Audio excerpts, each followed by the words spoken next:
दीदी नरेशन और वॉइस में क्या अंतर है? यहाँ पर कौन किससे किस रूप में बात कहता है? दीदी बहुत कंफ्यूजन है, बिल्कुल समझ में नहीं आता।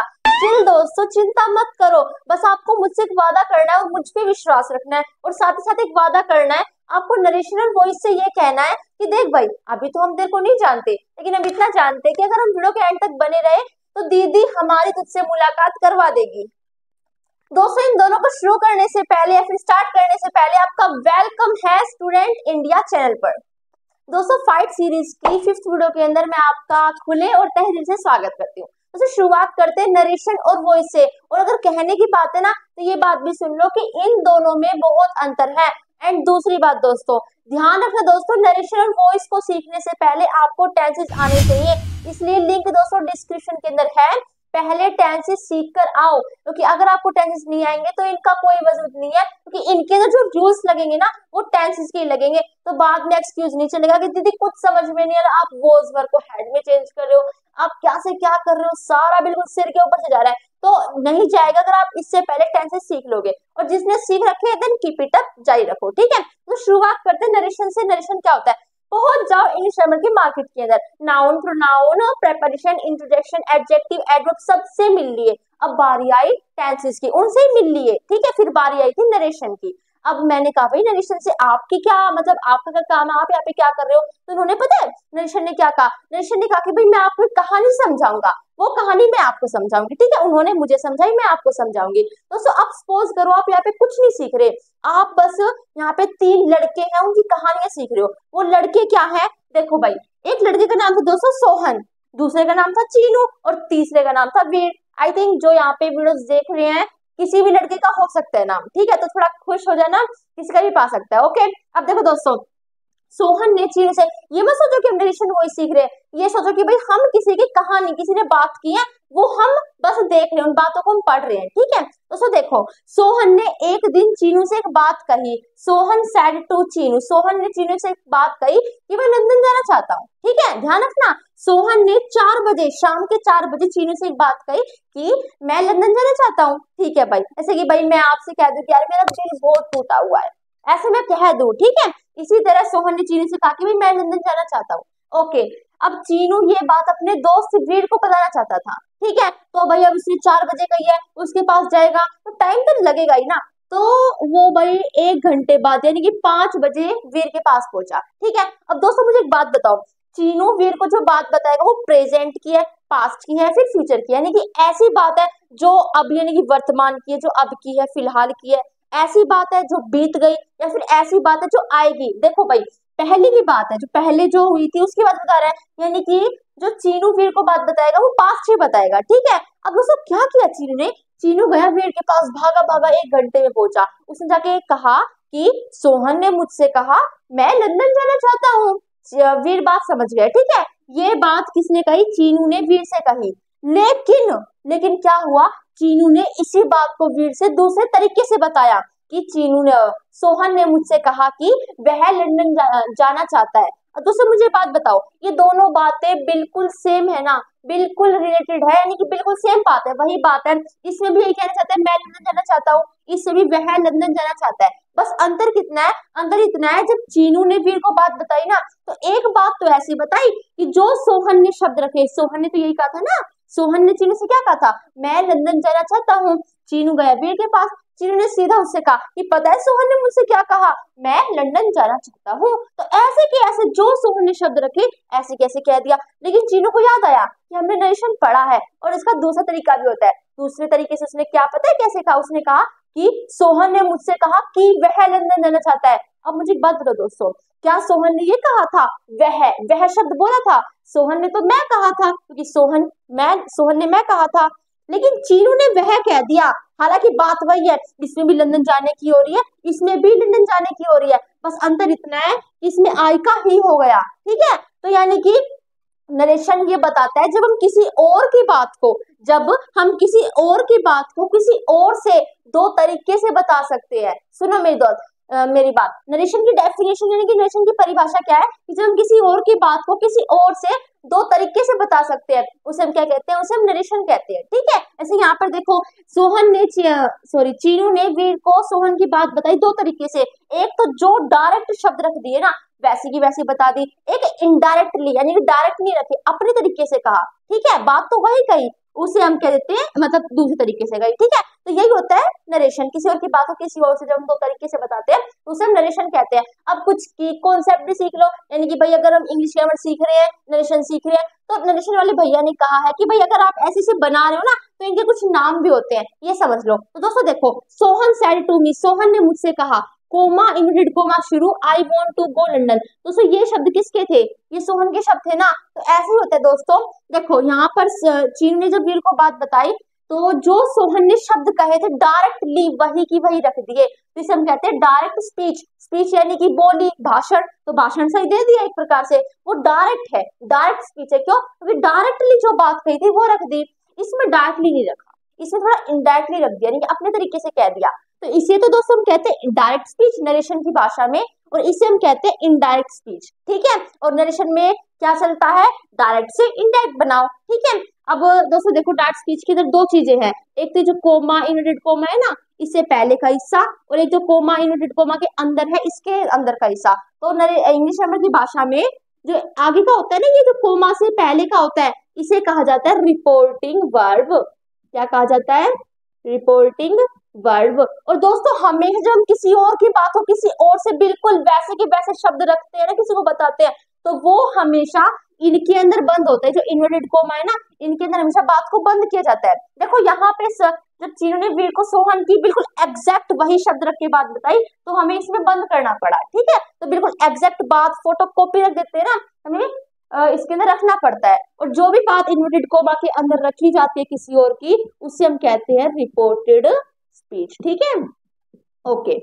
अब देखो दोस्तों, यहाँ पे आपने दोस्तों ध्यान दिया, अगर आपने वर्ब पढ़ी है तो आपको पता होगा कि वांटेड का यूज हम पास्ट के लिए करते हैं। ठीक है, वर्ब की सेकंड फॉर्म है वांटेड, यानी कि कोई पास्ट की बात हो तब हम यूज करते हैं। और आप ध्यान दो दोस्तों, यहाँ पे पास्ट की तो बात है, देखो पहले की बात बता रहा है ना, तो इसलिए हमेशा जब डायरेक्ट से इनडायरेक्ट बनेगा तो क्या होगा, प्रेजेंट का क्या होगा, पास्ट होगा। ठीक है, तो आशा करती हूँ नरेशन समझ में आ गया होगा। यही होता है दोस्तों हमारा नरेशन, जब हम किसी और की बात को किसी और से तो तरीके से बताते हैं, उसे हम नरेशन कहते हैं। यहाँ पे आप देख सकते हो। अब दोस्तों मेरी और बातें सुनो, अब क्या है, देखो भाई इससे हम क्या कहते हैं, डायरेक्ट स्पीच। वही बातें हैं, एक बार दोहरा रही हूँ, इसे हम कहते हैं डायरेक्ट स्पीच, कोमा से बाहर वाला रिपोर्टिंग वर्ब, कोमा के अंदर वाला रिपोर्टेड स्पीच। ठीक है, जब हम डायरेक्ट से दोस्तों इनडायरेक्ट बनाते हैं तो हम कोमा कोमा को हटाकर डेट लगाते हैं। क्यों लगाते हैं डेट दीदी, देखो भाई मैंने कहा कि सोहन ने मुझसे कहा कि वह लंदन जाना चाहता है, तो मैंने की भी तो लगाया ना, और की के लिए मैं किसका यूज करूंगी, डेट का यूज करूंगी। देखो सोहन ने मुझसे कहा, वह लंदन जाना चाहता है, इन दोनों बातों को जोड़ने के लिए मुझे कंजंक्शन की जरूरत पड़ेगी। ठीक है, तो डेट हमारा एज अ कंजंक्शन यूज हुआ है। अब दोस्तों और बात सुनो, यहाँ पे आपने दोस्तों ध्यान दिया एक चीज पे, मैंने सेड टू का टोल्ड कर दिया।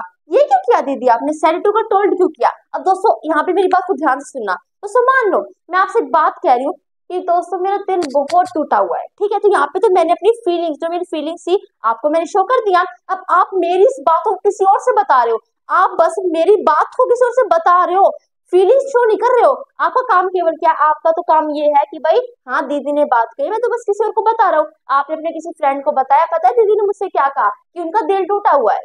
ठीक है, तो यहाँ पे आप थोड़ी ना फीलिंग शो कर रहे हो, ये तो बात मैंने आपसे कही है एज अ फीलिंग, असलियत में, रियल में मैं आपसे कहना चाहती हूँ, मैंने आपसे कही है, लेकिन आप किसी और को केवल बता रहे हो। तो कहने में और बताने में बहुत अंतर होता है। यहाँ पे सोहन ने असलियत में, रियल में सोहन चीनू से बात कहना चाहता था, उसकी खुद की बातें थी, तो यहाँ पे हमने सेड लगा दिया। अब यहाँ पे तो केवल केवल चीनू वीर को केवल बात किसी और की बता रहा है। हाँ यहाँ भी बता रहा है, यहाँ भी बता रहा है, लेकिन यहाँ पे सोहन के शब्द हो गए ना, और सोहन के शब्द तो फीलिंग्स हो गई, एक प्रकार से सोहन ने खुद असलियत में कहा है।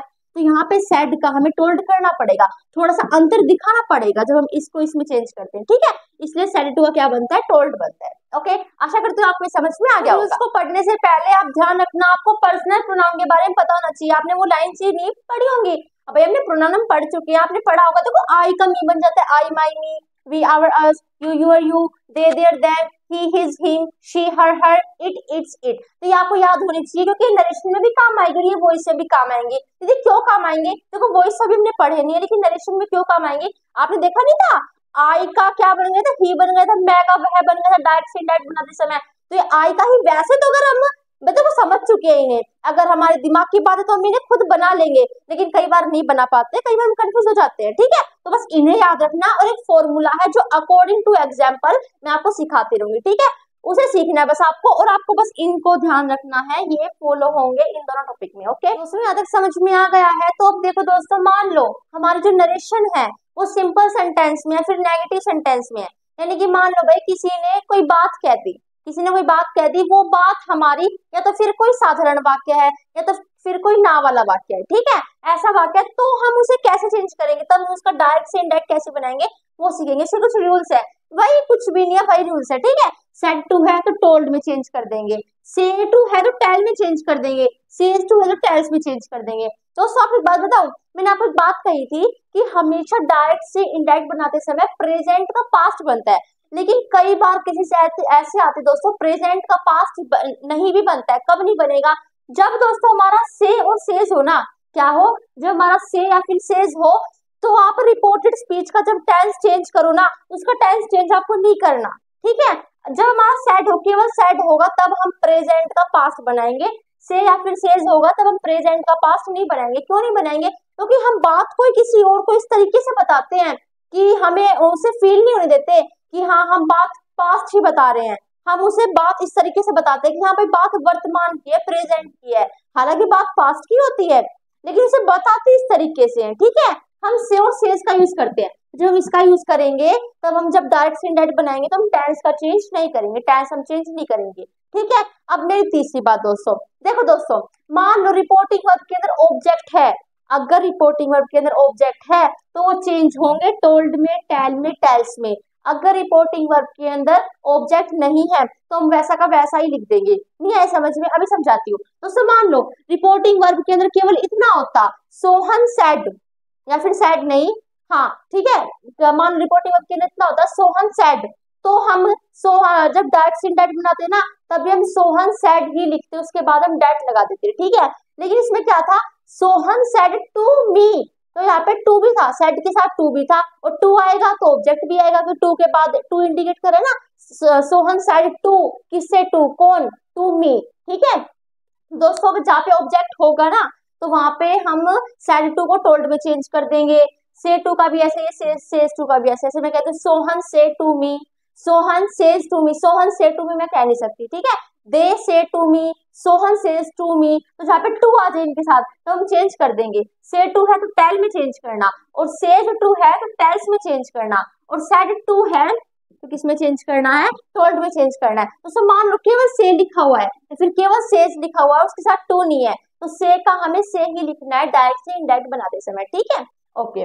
और अगर से सेज दे रखे हैं तो टेंस चेंज नहीं करना, ये बात ध्यान रखना। ओके, इनवर्टेड कोमा को हटाकर हम क्या लगाते हैं, डायरेक्ट कंजंक्शन का हम यूज करते हैं। ठीक है, तो सो देखो आपको क्या कहा था मैंने, प्रेजेंट का पास्ट तो बनता ही है, हाँ से और सेज है तब नहीं बनेगा, लेकिन ज्यादातर हर बार, ये पता है इंग्लिश ग्रामर का रूल है कि हमेशा नरेशन सेड में आएगी, क्योंकि उन्हें तो थोड़ा सा मिर्ची विर्ची तो लगानी है, यानी कि टेंस चेंज करे बच्चे, थोड़ा सा इन्हें डिफिकल्ट लगे, ये तो करना ही है। तो ज्यादातर सेंटेंस सेड के होते हैं, से सेज के भी होते हैं, लेकिन ज्यादातर इसके होते हैं। अगर इसके हैं तो टेंस भी चेंज होगा, तो ये टेंस होगा कैसे चेंज, तो सब मान लो हमारा वाक्य है प्रेजेंट इंडेफिनिट टेंस में, जो हमारा सिंपल या नेगेटिव सेंटेंस है ना वो हमारा किस टेंस में है, प्रेजेंट इंडेफिनिट में है। तो क्या कर देंगे भाई, इंडेफिनिट का तो इंडेफिनिट रहेगा ही, बस प्रेजेंट का पास्ट कर देंगे। ठीक है, तो present indefinite change into past indefinite, present continuous में है तो change into past continuous, present perfect में है तो change into past perfect, present perfect continuous में है तो change into past perfect continuous. ठीक है,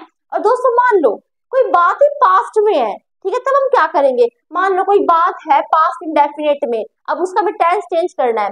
तो दोस्तों देखो, जब मुझे प्रेजेंट का पास्ट करना था तो भाई मैंने कर दिया, प्रेजेंट को चेंज करना था पास्ट में तो प्रेजेंट को सीधा पास्ट में चेंज कर दिया। अब मेरे को पास्ट का भी पास्ट करना पड़ेगा, तो दोस्तों होता है पास्ट का पास्ट होता है पास्ट परफेक्ट। जैसे मैं आपको दोस्तों एक एग्जांपल देती हूँ, मैंने कहा डॉक्टर के आने से पहले मरीज मर गया, डॉक्टर भी आ लिया, मरीज भी मर लिया, दोनों काम पास्ट में हो गए।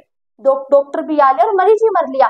लेकिन पास्ट में सबसे पहले कौन सा काम हुआ था? वो कहते हैं ना, सबसे पहले परसों गया था कल, ठीक है, सबसे पहले परसों गया था कल, पहले परसों गया था, फिर कल गया था और अब आज है। तो ऐसे यहाँ पर डॉक्टर के आने से पहले मरीज मर गया, पहले मरीज मरा था फिर डॉक्टर आया था, ठीक है। तो दोस्तों पहले मरीज मरा था फिर डॉक्टर आया था, दोनों चीजें पास्ट की है, लेकिन पास्ट में सबसे पहले मरीज मरा था, ठीक है। तो ये हमारा पास्ट का ही पास्ट है, और जो पास्ट का पास्ट होता है ना, उसे हम कहते हैं परफेक्ट, पास्ट परफेक्ट, ठीक है। तो हमारी बात अगर पास्ट इंडेफिनिट में है तो उसे हम पास्ट परफेक्ट में चेंज कर देंगे, और अगर पास्ट कंटिन्यूस में है तो पास्ट परफेक्ट कंटिन्यूस में चेंज करेंगे, ठीक है। ओके, अब पर्सन भी चेंज होते हैं, ये बात तो आप सब जानते हो, पर्सन चेंज होते हैं, लेकिन पर्सन चेंज होने के लिए एक रूल बनाया गया है।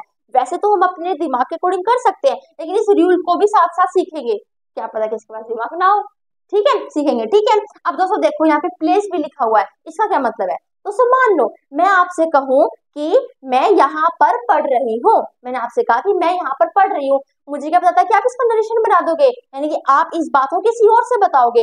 आप गए किसी और के पास, आपने उससे बात बताई कि आपको पता है दीदी ने मुझसे क्या कहा कि वह यहाँ पर पढ़ रही है। आप यहाँ तो नहीं बोलोगे ना, क्योंकि यहाँ तो मैंने अपने लिए, मुझे क्या पता था कि आप ये बात किसी और को बताओगे, मैं तो यहाँ केवल अपनी यूज किया, मैं तो आपको बता रही हूँ कि भाई मैं यहाँ पढ़ रही हूँ। आप कहीं और जा किसी को बता रहे हो कि दीदी यहाँ पढ़ रही है, आप तो ये कहोगे ना कि दीदी वहां पढ़ रही है, तो स्थान तो चेंज हो रहा है ना, यहाँ का वहां बन रहा है। तो ऐसे दोस्तों प्लेस भी चेंज होते हैं, और कुछ प्लेस चेंज, भाई कुछ नाम है ऐसे, ये प्लेस इसमें चेंज होगा, ये प्लेस इसमें चेंज होगा, उसे और सीख लो, ठीक है। डोंट फॉरगेट, भूलना नहीं है कि हम नरेशन को चेंज करते हैं अकॉर्डिंग टू प्लेस के अकॉर्डिंग में, ठीक है। जैसे कि दिस का डेट। अब दीदी होता कैसे, देखो भाई, मैंने कहा कि मुझे ये पेन चाहिए, मान लो मार्कर है, ये यहाँ पे रखा है, जिसका यूज पता है हम कब करते हैं? जिसका, जब कोई चीज हमारे पास हो और एक हो। डेट का करते हैं जब कोई चीज दूर हो और एक हो, ठीक है। अब मैं आपसे कह रही हूँ कि भाई मुझे ये पेन चाहिए, दिस पेन, ये पेन चाहिए, ठीक है भाई, बात खत्म। मुझे क्या पता कि आप इसका नरेशन बना रहे हो, आप ये बात और किसी को बता रहे हो,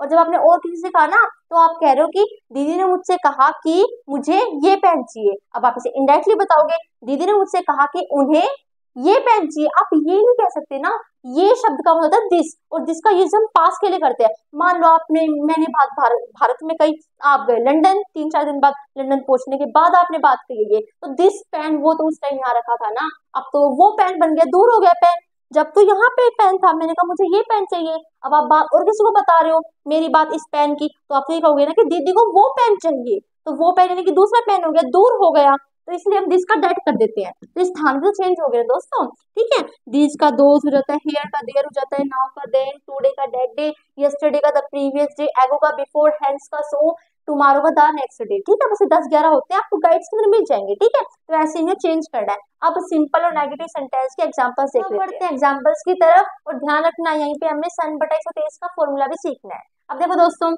यहाँ पे हम ही लिख देंगे। अब देखो पहले देखना है ये सेंटेंस कैसा है, सिंपल सेंटेंस है, यू प्लेस फुटबॉल, तुम फुटबॉल खेलते हो, सिंपल वाक्य, साधारण वाक्य है। अब इसमें टेंस कौन सा है? टेंस है प्रेजेंट इंडेफिनिट टेंस, क्योंकि वर्ब की फर्स्ट फॉर्म का यूज हम प्रेजेंट इंडेफिनिट टेंस में करते हैं, वर्ब की फर्स्ट फॉर्म प्लस एस या एस का, ठीक है। अब देखो भाई सेड है, यानी कि भाई टेंस चेंज होगा, ठीक है। अब सेड टू को चेंज कर देंगे हम टोल्ड में, he told me, comma inverted comma को हटा के डेट लगा दिया। अब इसे चेंज कैसे करना है, देखो भाई, सन बटा 123 हमें ये लगाना है, उसे देखो SON, ये तो हमारा लगता है रिपोर्टिंग वर्ब में, और 1 2 3 ये काम आता है हमारा रिपोर्टेड स्पीच में। अगर रिपोर्टेड स्पीच में फर्स्ट पर्सन है, ये हमारा रिपोर्टेड स्पीच है ना जो इनवर्टेड कोमा के अंदर है, और ये हमारा रिपोर्टिंग वर्ब है, ठीक है। अगर रिपोर्टेड स्पीच हम फर्स्ट पर्सन है, तो हम रिपोर्टिंग वर्ब के सब्जेक्ट के अकॉर्डिंग चेंज करेंगे। अगर रिपोर्टेड स्पीच सेकंड पर्सन है, तो हम रिपोर्टिंग वर्ब के ऑब्जेक्ट के अकॉर्डिंग चेंज करेंगे। अगर रिपोर्टेड स्पीच में थर्ड पर्सन है, तो हम चेंज ही नहीं करेंगे, वैसा का वैसा लिख देंगे। अब देखिए फर्स्ट सेकंड थर्ड पर्सन क्या होते हैं? पर्सनल प्रोनाउन, ठीक है। I my me we our अस हमारे होते हैं first person, you your you second होता है, he his him she her her, its it और दे देयर देम, ये हमारे 6 और 6 12 हो गए, ठीक है। ये 12 हमारे होते हैं थर्ड पर्सन, ठीक है। इनके अकॉर्डिंग चेंज होता है। अब यू लिख लो, यहाँ पे लिख लो भाई यू, यूर यू, ये आपको ट्रिक बता रही हूँ, ठीक है। क्या ये ट्रिक है आपके लिए, ठीक है। अब ये हमारा सब्जेक्टिव, 2 यू है ना, पहला यू है हमारा सब्जेक्टिव केस, दूसरा यू है हमारा ऑब्जेक्टिव केस, ठीक है। तुम फुटबॉल खेलते हो, फुटबॉल खेलने का कार्य कौन कर रहा है, तुम कर रहे हो, तो ये हमारा सब्जेक्ट हुआ। तो कौन सा वाला सब्जेक्ट है, ये वाला, क्योंकि ये सब्जेक्टिव केस है, ये ऑब्जेक्टिव केस है। यहाँ पे ये यू कौन सा सब्जेक्टिव वाला, तो ये हमारा ये वाला हुआ, ठीक है। अगर रिपोर्टेड स्पीच में सेकंड पर्सन है ना, यू सेकंड पर्सन है, तो रिपोर्टिंग वर्ब के ऑब्जेक्ट के अकॉर्डिंग, रिपोर्टिंग वर्ब का ऑब्जेक्ट क्या है, मी की लाइन लिख लो यहाँ पे, आई माई मी। अब इन छह में से मुझे चेंज किसे करना है, इसको करना है ना, इसके नीचे क्या है, आई, ये उठा के लिख दो, बस आपको यही करना है। देखो सब में ये छह लिखने हैं, उसके नीचे जो पाएगा, जिसे चेंज करना होगा ना, उसके नीचे जो होगा उसे उठा के लिखना है, ठीक है। आई, अब भाई इसका पास्ट इंडेफिनिट तो बनेगा ही, तो सेकंड फॉर्म तो लगानी पड़ेगी, क्योंकि पास्ट इंडेफिनिट में तो सेकंड फॉर्म लगती है। तो आई प्लेड फुटबॉल, ठीक है। आगे देखो दोस्तों, शी ऑब्जेक्ट है यहाँ पे, नहीं है तो सेड का सेड ही लिख दो, शी सेड, कोमा में हटा के डेट लिख दिया, शी सेड डेट। अब देखो यहाँ पे उसने कहा, नरेश तुम बहुत झूठ बोल रहे हो, तो उसने किससे कहा, उसने नरेश से कहा है, तुम यहाँ पे ऐसे लिख सकते हैं कि शी सेड टू, यहाँ पे सीधा ये लिख दो शी टोल्ड, ठीक है, शी टोल्ड नरेश। हाँ दोस्तों, माना मैं आपकी फीलिंग समझती हूँ दीदी, आपने पजल कर दिया। देखो हाँ, माना कि वैसे भी है, लेकिन यहाँ पे देखो फीलिंग्स भी तो आ रही है ना, कि उसने कहा नरेश से, तो उसने जिससे कहा है ऑब्जेक्ट इसके अंदर दे रखा है। देखो उसने कहा नरेश तुम बहुत झूठ बोलते हो, यानी कि वो नरेश से कह रही है, यानी कि नरेश तो हमारा ऑब्जेक्ट है, अगर ऑब्जेक्ट है तो हमें चेंज करना पड़ेगा। बस यहाँ पे टू नहीं दे रखा, टू क्यों नहीं दे रखा, क्योंकि जो नरेश है ना, वो उसने इन्वर्टेड कोमा के अंदर बोल दिया, ये दिक्कत होगी, ठीक है। लेकिन आपको फीलिंग समझनी है कि कहना क्या जा रहा है, कि नरेश से कह रहा है, यानी कि ऑब्जेक्ट है, ऑब्जेक्ट है तो टोल्ड लगा दो, शी टोल्ड नरेश, फिर डेट लगाओ, डेट यू को चेंज करेंगे किसके अनुसार, ऑब्जेक्ट के अकॉर्डिंग, ऑब्जेक्ट हमारा क्या है, नरेश है। अब यू की लाइन लिख लो, यू, यूअर, यू, नरेश यानी कि लड़का है, ही, हिज, हिम, हमारा यू सब्जेक्टिव केस है, ऑब्जेक्टिव केस, सब्जेक्टिव केस है, ठीक है, सब्जेक्ट का कार्य कर रहा है, तो सब्जेक्ट हमारा केस ये होता है, इसके नीचे क्या है, ही, जो नीचे उठा के लिखना है, ठीक है, ही। अब दोस्तों देखो सेड है, यानी कि टेंस चेंज होगा, टेंस कौन सा है, present continuous change into past continuous, ठीक है। तो ही वाज टेलिंग अ लाई, ठीक है। आगे देखो दोस्तों, she said to me I have seen the zoo, यहाँ पे she told me that, I है, आई की लाइन निकलो, आई माई मी। अब रिपोर्टेड स्पीच में अगर फर्स्ट पर्सन है, तो रिपोर्टिंग वर्ब के सब्जेक्ट, देखो फर्स्ट पर्सन तो रिपोर्टिंग वर्ब के एस यानी कि सब्जेक्ट के अकॉर्डिंग, सब्जेक्ट क्या है, शी है, शी की लाइन निकलो, शी, हर, हर। अब इन छह में से मुझे चेंज किसे करना है, आई को चेंज करना है, आई के नीचे जो भी हो, आई के नीचे क्या है, शी है, तो शी उठा के लिख दो, शी लिख दिया। सेड है, यानी कि टेंस चेंज होगा, टेंस कौन सा, प्रेजेंट परफेक्ट, यदि पहचानते कैसे हैं? तो टेंस का सारा केस है, टेंस सीख लोगे ना, ये कुछ भी नहीं है आपके सामने, ठीक है। तो चेंज कर देंगे पास्ट परफेक्ट के अंदर, हैड सीन द जू, ठीक है। अब आगे देखो दोस्तों, तो इससे हम करेंगे the old man said that, ठीक है। आई की लाइन लिख लो, I my me change according to the subject, subject क्या है, ओल्ड मैन, ओल्ड मैन यानी कि लड़का है, लड़का है तो यहाँ पे हमें लड़के के लिए ही का यूज करना पड़ेगा, ही, हिज, हिम। चेंज किसे करना है, आई को चेंज करना है ना, आई के नीचे क्या है, ही, तो ही उठा के लिख दो, ही हैड बीन। अब देखो टेंस को सेड है, यानी कि टेंस चेंज होगा, टेंस कौन सा है, present perfect continuous change into past perfect continuous, ठीक है। और पास्ट परफेक्ट कंटिन्यूस की पहचान होती है, हमें हैव को हटा के हेड लगाना पड़ेगा, तभी हम पहचान पाएंगे कि पास्ट परफेक्ट कंटिन्यूस भैया जी हैं, ठीक है।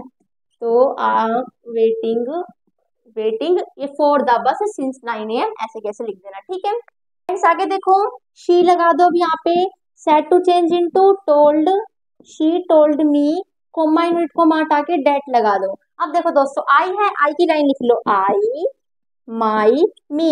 अगर रिपोर्टेड स्पीच के अंदर फर्स्ट पर्सन है, तो रिपोर्टिंग वर्ब के सब्जेक्ट के अकॉर्डिंग चेंज करना है, सब्जेक्ट हमारा शी है, अब शी की लाइन लिख लो, शी, हर, हर। अब चेंज किसे करना है, आई को, आई के नीचे क्या है, शी, उठा के लिख दो शी। अब दोस्तों देखो यहाँ पे हमारे टेंस पता है कौन सा, पास्ट इंडेफिनिट है, आपको बताया ना कि भाई प्रेजेंट का पास्ट बनाना है तो प्रेजेंट का पास्ट बना दो, लेकिन पास्ट का भी पास्ट बनाना है तो होता है, लेकिन पास्ट का पास्ट नहीं होता, ठीक है। इसलिए अगर आपको पास्ट इंडेफिनिट का पास्ट बनाना है तो पास्ट परफेक्ट कर दो, और पास्ट कंटिन्यूस का पास्ट बनाना है तो पास्ट परफेक्ट कंटिन्यूस कर दो। लेकिन दीदी अगर पास्ट परफेक्ट आ गया, यही हमारा पास्ट परफेक्ट आ गया, या फिर पास्ट परफेक्ट कंटिन्यूस आ गया, तो क्या करें, तो पता क्या करो, तो कह दो भाई हमारे पास इतने नहीं है, हम चेंज नहीं करेंगे, ठीक है, केवल इतना ही चलेगा। अगर पास्ट इंडेफिनिट आ गया तो पास्ट परफेक्ट में कर दो, और पास्ट कंटिन्यूस हो गया तो पास्ट परफेक्ट कंटिन्यूस में कर दो। लेकिन अगर यही पास्ट परफेक्ट और पास्ट परफेक्ट कंटिन्यूस आ गए ना तो चेंज मत करो भाई, कहते इतने नहीं है हमारे पास टेंस, तुम तो आते रहोगे। अब पास्ट में पास्ट में पास्ट में पास्ट में पास्ट का इतना थोड़ी ना चलता है, ये नहीं चलता, ठीक है। अब देखो भाई यहाँ पे क्या करना है हमें, past indefinite change into past perfect, जिसकी पहचान होती है हैड प्लस में वर्ब की थर्ड फॉर्म, ठीक है। तो she had taken the breakfast in the morning, ऐसा कैसा यहाँ पे लिख देना, ठीक है। आगे देखो दोस्तों, Anil said to change into told Anurag that, I को चेंज करना है सब्जेक्ट के अकॉर्डिंग, तो आई माई मी, सब्जेक्ट हमारा शी ही, सब्जेक्ट हमारा लड़की नहीं है, सब्जेक्ट हमारा अनिल यानी कि लड़का है। ही इज हिम, आई को चेंज करना है, आई के नीचे क्या है ही को लिख दो, he past continuous change into past perfect continuous, ठीक है। तो he had doing, sorry sorry sorry, हाँ पास्ट कंटिन्यूस है ना तो पास्ट परफेक्ट कंटिन्यूस में चेंज होगा, और पास्ट परफेक्ट कंटिन्यूस की पहचान होती है ये वाली डूइंग।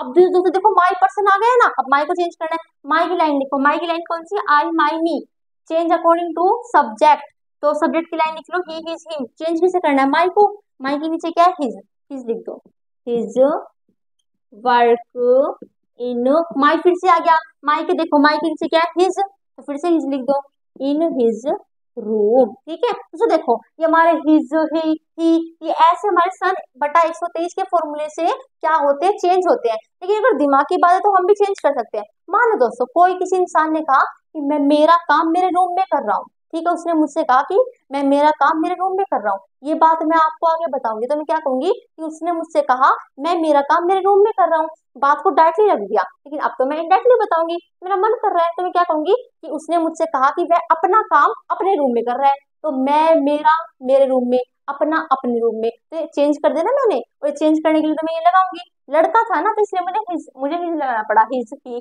इनका यूज करना पड़ा, ठीक है। तो आशा करते हुए समझ में आ गया होगा। एंड अब हम पढ़ेंगे इंट्रोगेटिव सेंटेंस, अगर नरेशन आ गई तो क्या करेंगे। अभी तक बात थी हमारी सिंपल सेंटेंस और नेगेटिव सेंटेंस की, लेकिन दोस्तों मान लो नरेशन खेलने लग जाए, यानी कि हम किसी की बात को किसी और से ऐसे बताएं, वो जो वाक्य हो ना वो हमारा प्रश्नवाचक यानी कि इंट्रोगेटिव सेंटेंस हो, ऐसा सेंटेंस जिसमें हम सवाल पूछ रहे हैं, तो हम उसको डायरेक्ट से इनडायरेक्ट बनाते हैं, तो कैसे बनाते हैं, तो उसको कुछ भी नहीं होता, बस थोड़े थोड़े से रूल्स हमारे चेंज हो जाते हैं। उससे पहले एक दो आप अपने शब्द वाक्य सुन लो, सुनो भाई देखो, माही ने मुझसे, माही एक लड़की का नाम है, ठीक है, आपका भी किसी का भी नाम हो सकता है, आप अपना ही सोच लो, ठीक है। तो माही ने मुझसे कहा कि do you like this picture, picture थी बहुत सुंदर पिक्चर थी, तो उसने पता क्या था, उसने कहा कि क्या तुम इस पिक्चर को पसंद करते हो, करती हो, उसने मुझसे सवाल किया कि क्या तुम इस पिक्चर को पसंद करती हो, तो मैंने कहा भाई हाँ करती हूँ भाई, वहां पे मैंने जवाब दे दिया। अब मैं 1 घंटे बाद आपके पास आई और आपको आपको मैंने वो बात बताई कि माही ने मुझसे कहा क्या तुम इस पिक्चर को पसंद करती हो, तो ये गई हमारी डायरेक्ट स्पीच, क्योंकि डायरेक्ट के डायरेक्ट वर्ड रख दिए किसी और के, लेकिन अब मैं से इनडायरेक्टली कहूंगी, वो हमारे रूल से वो हम सीख लेंगे, ठीक है।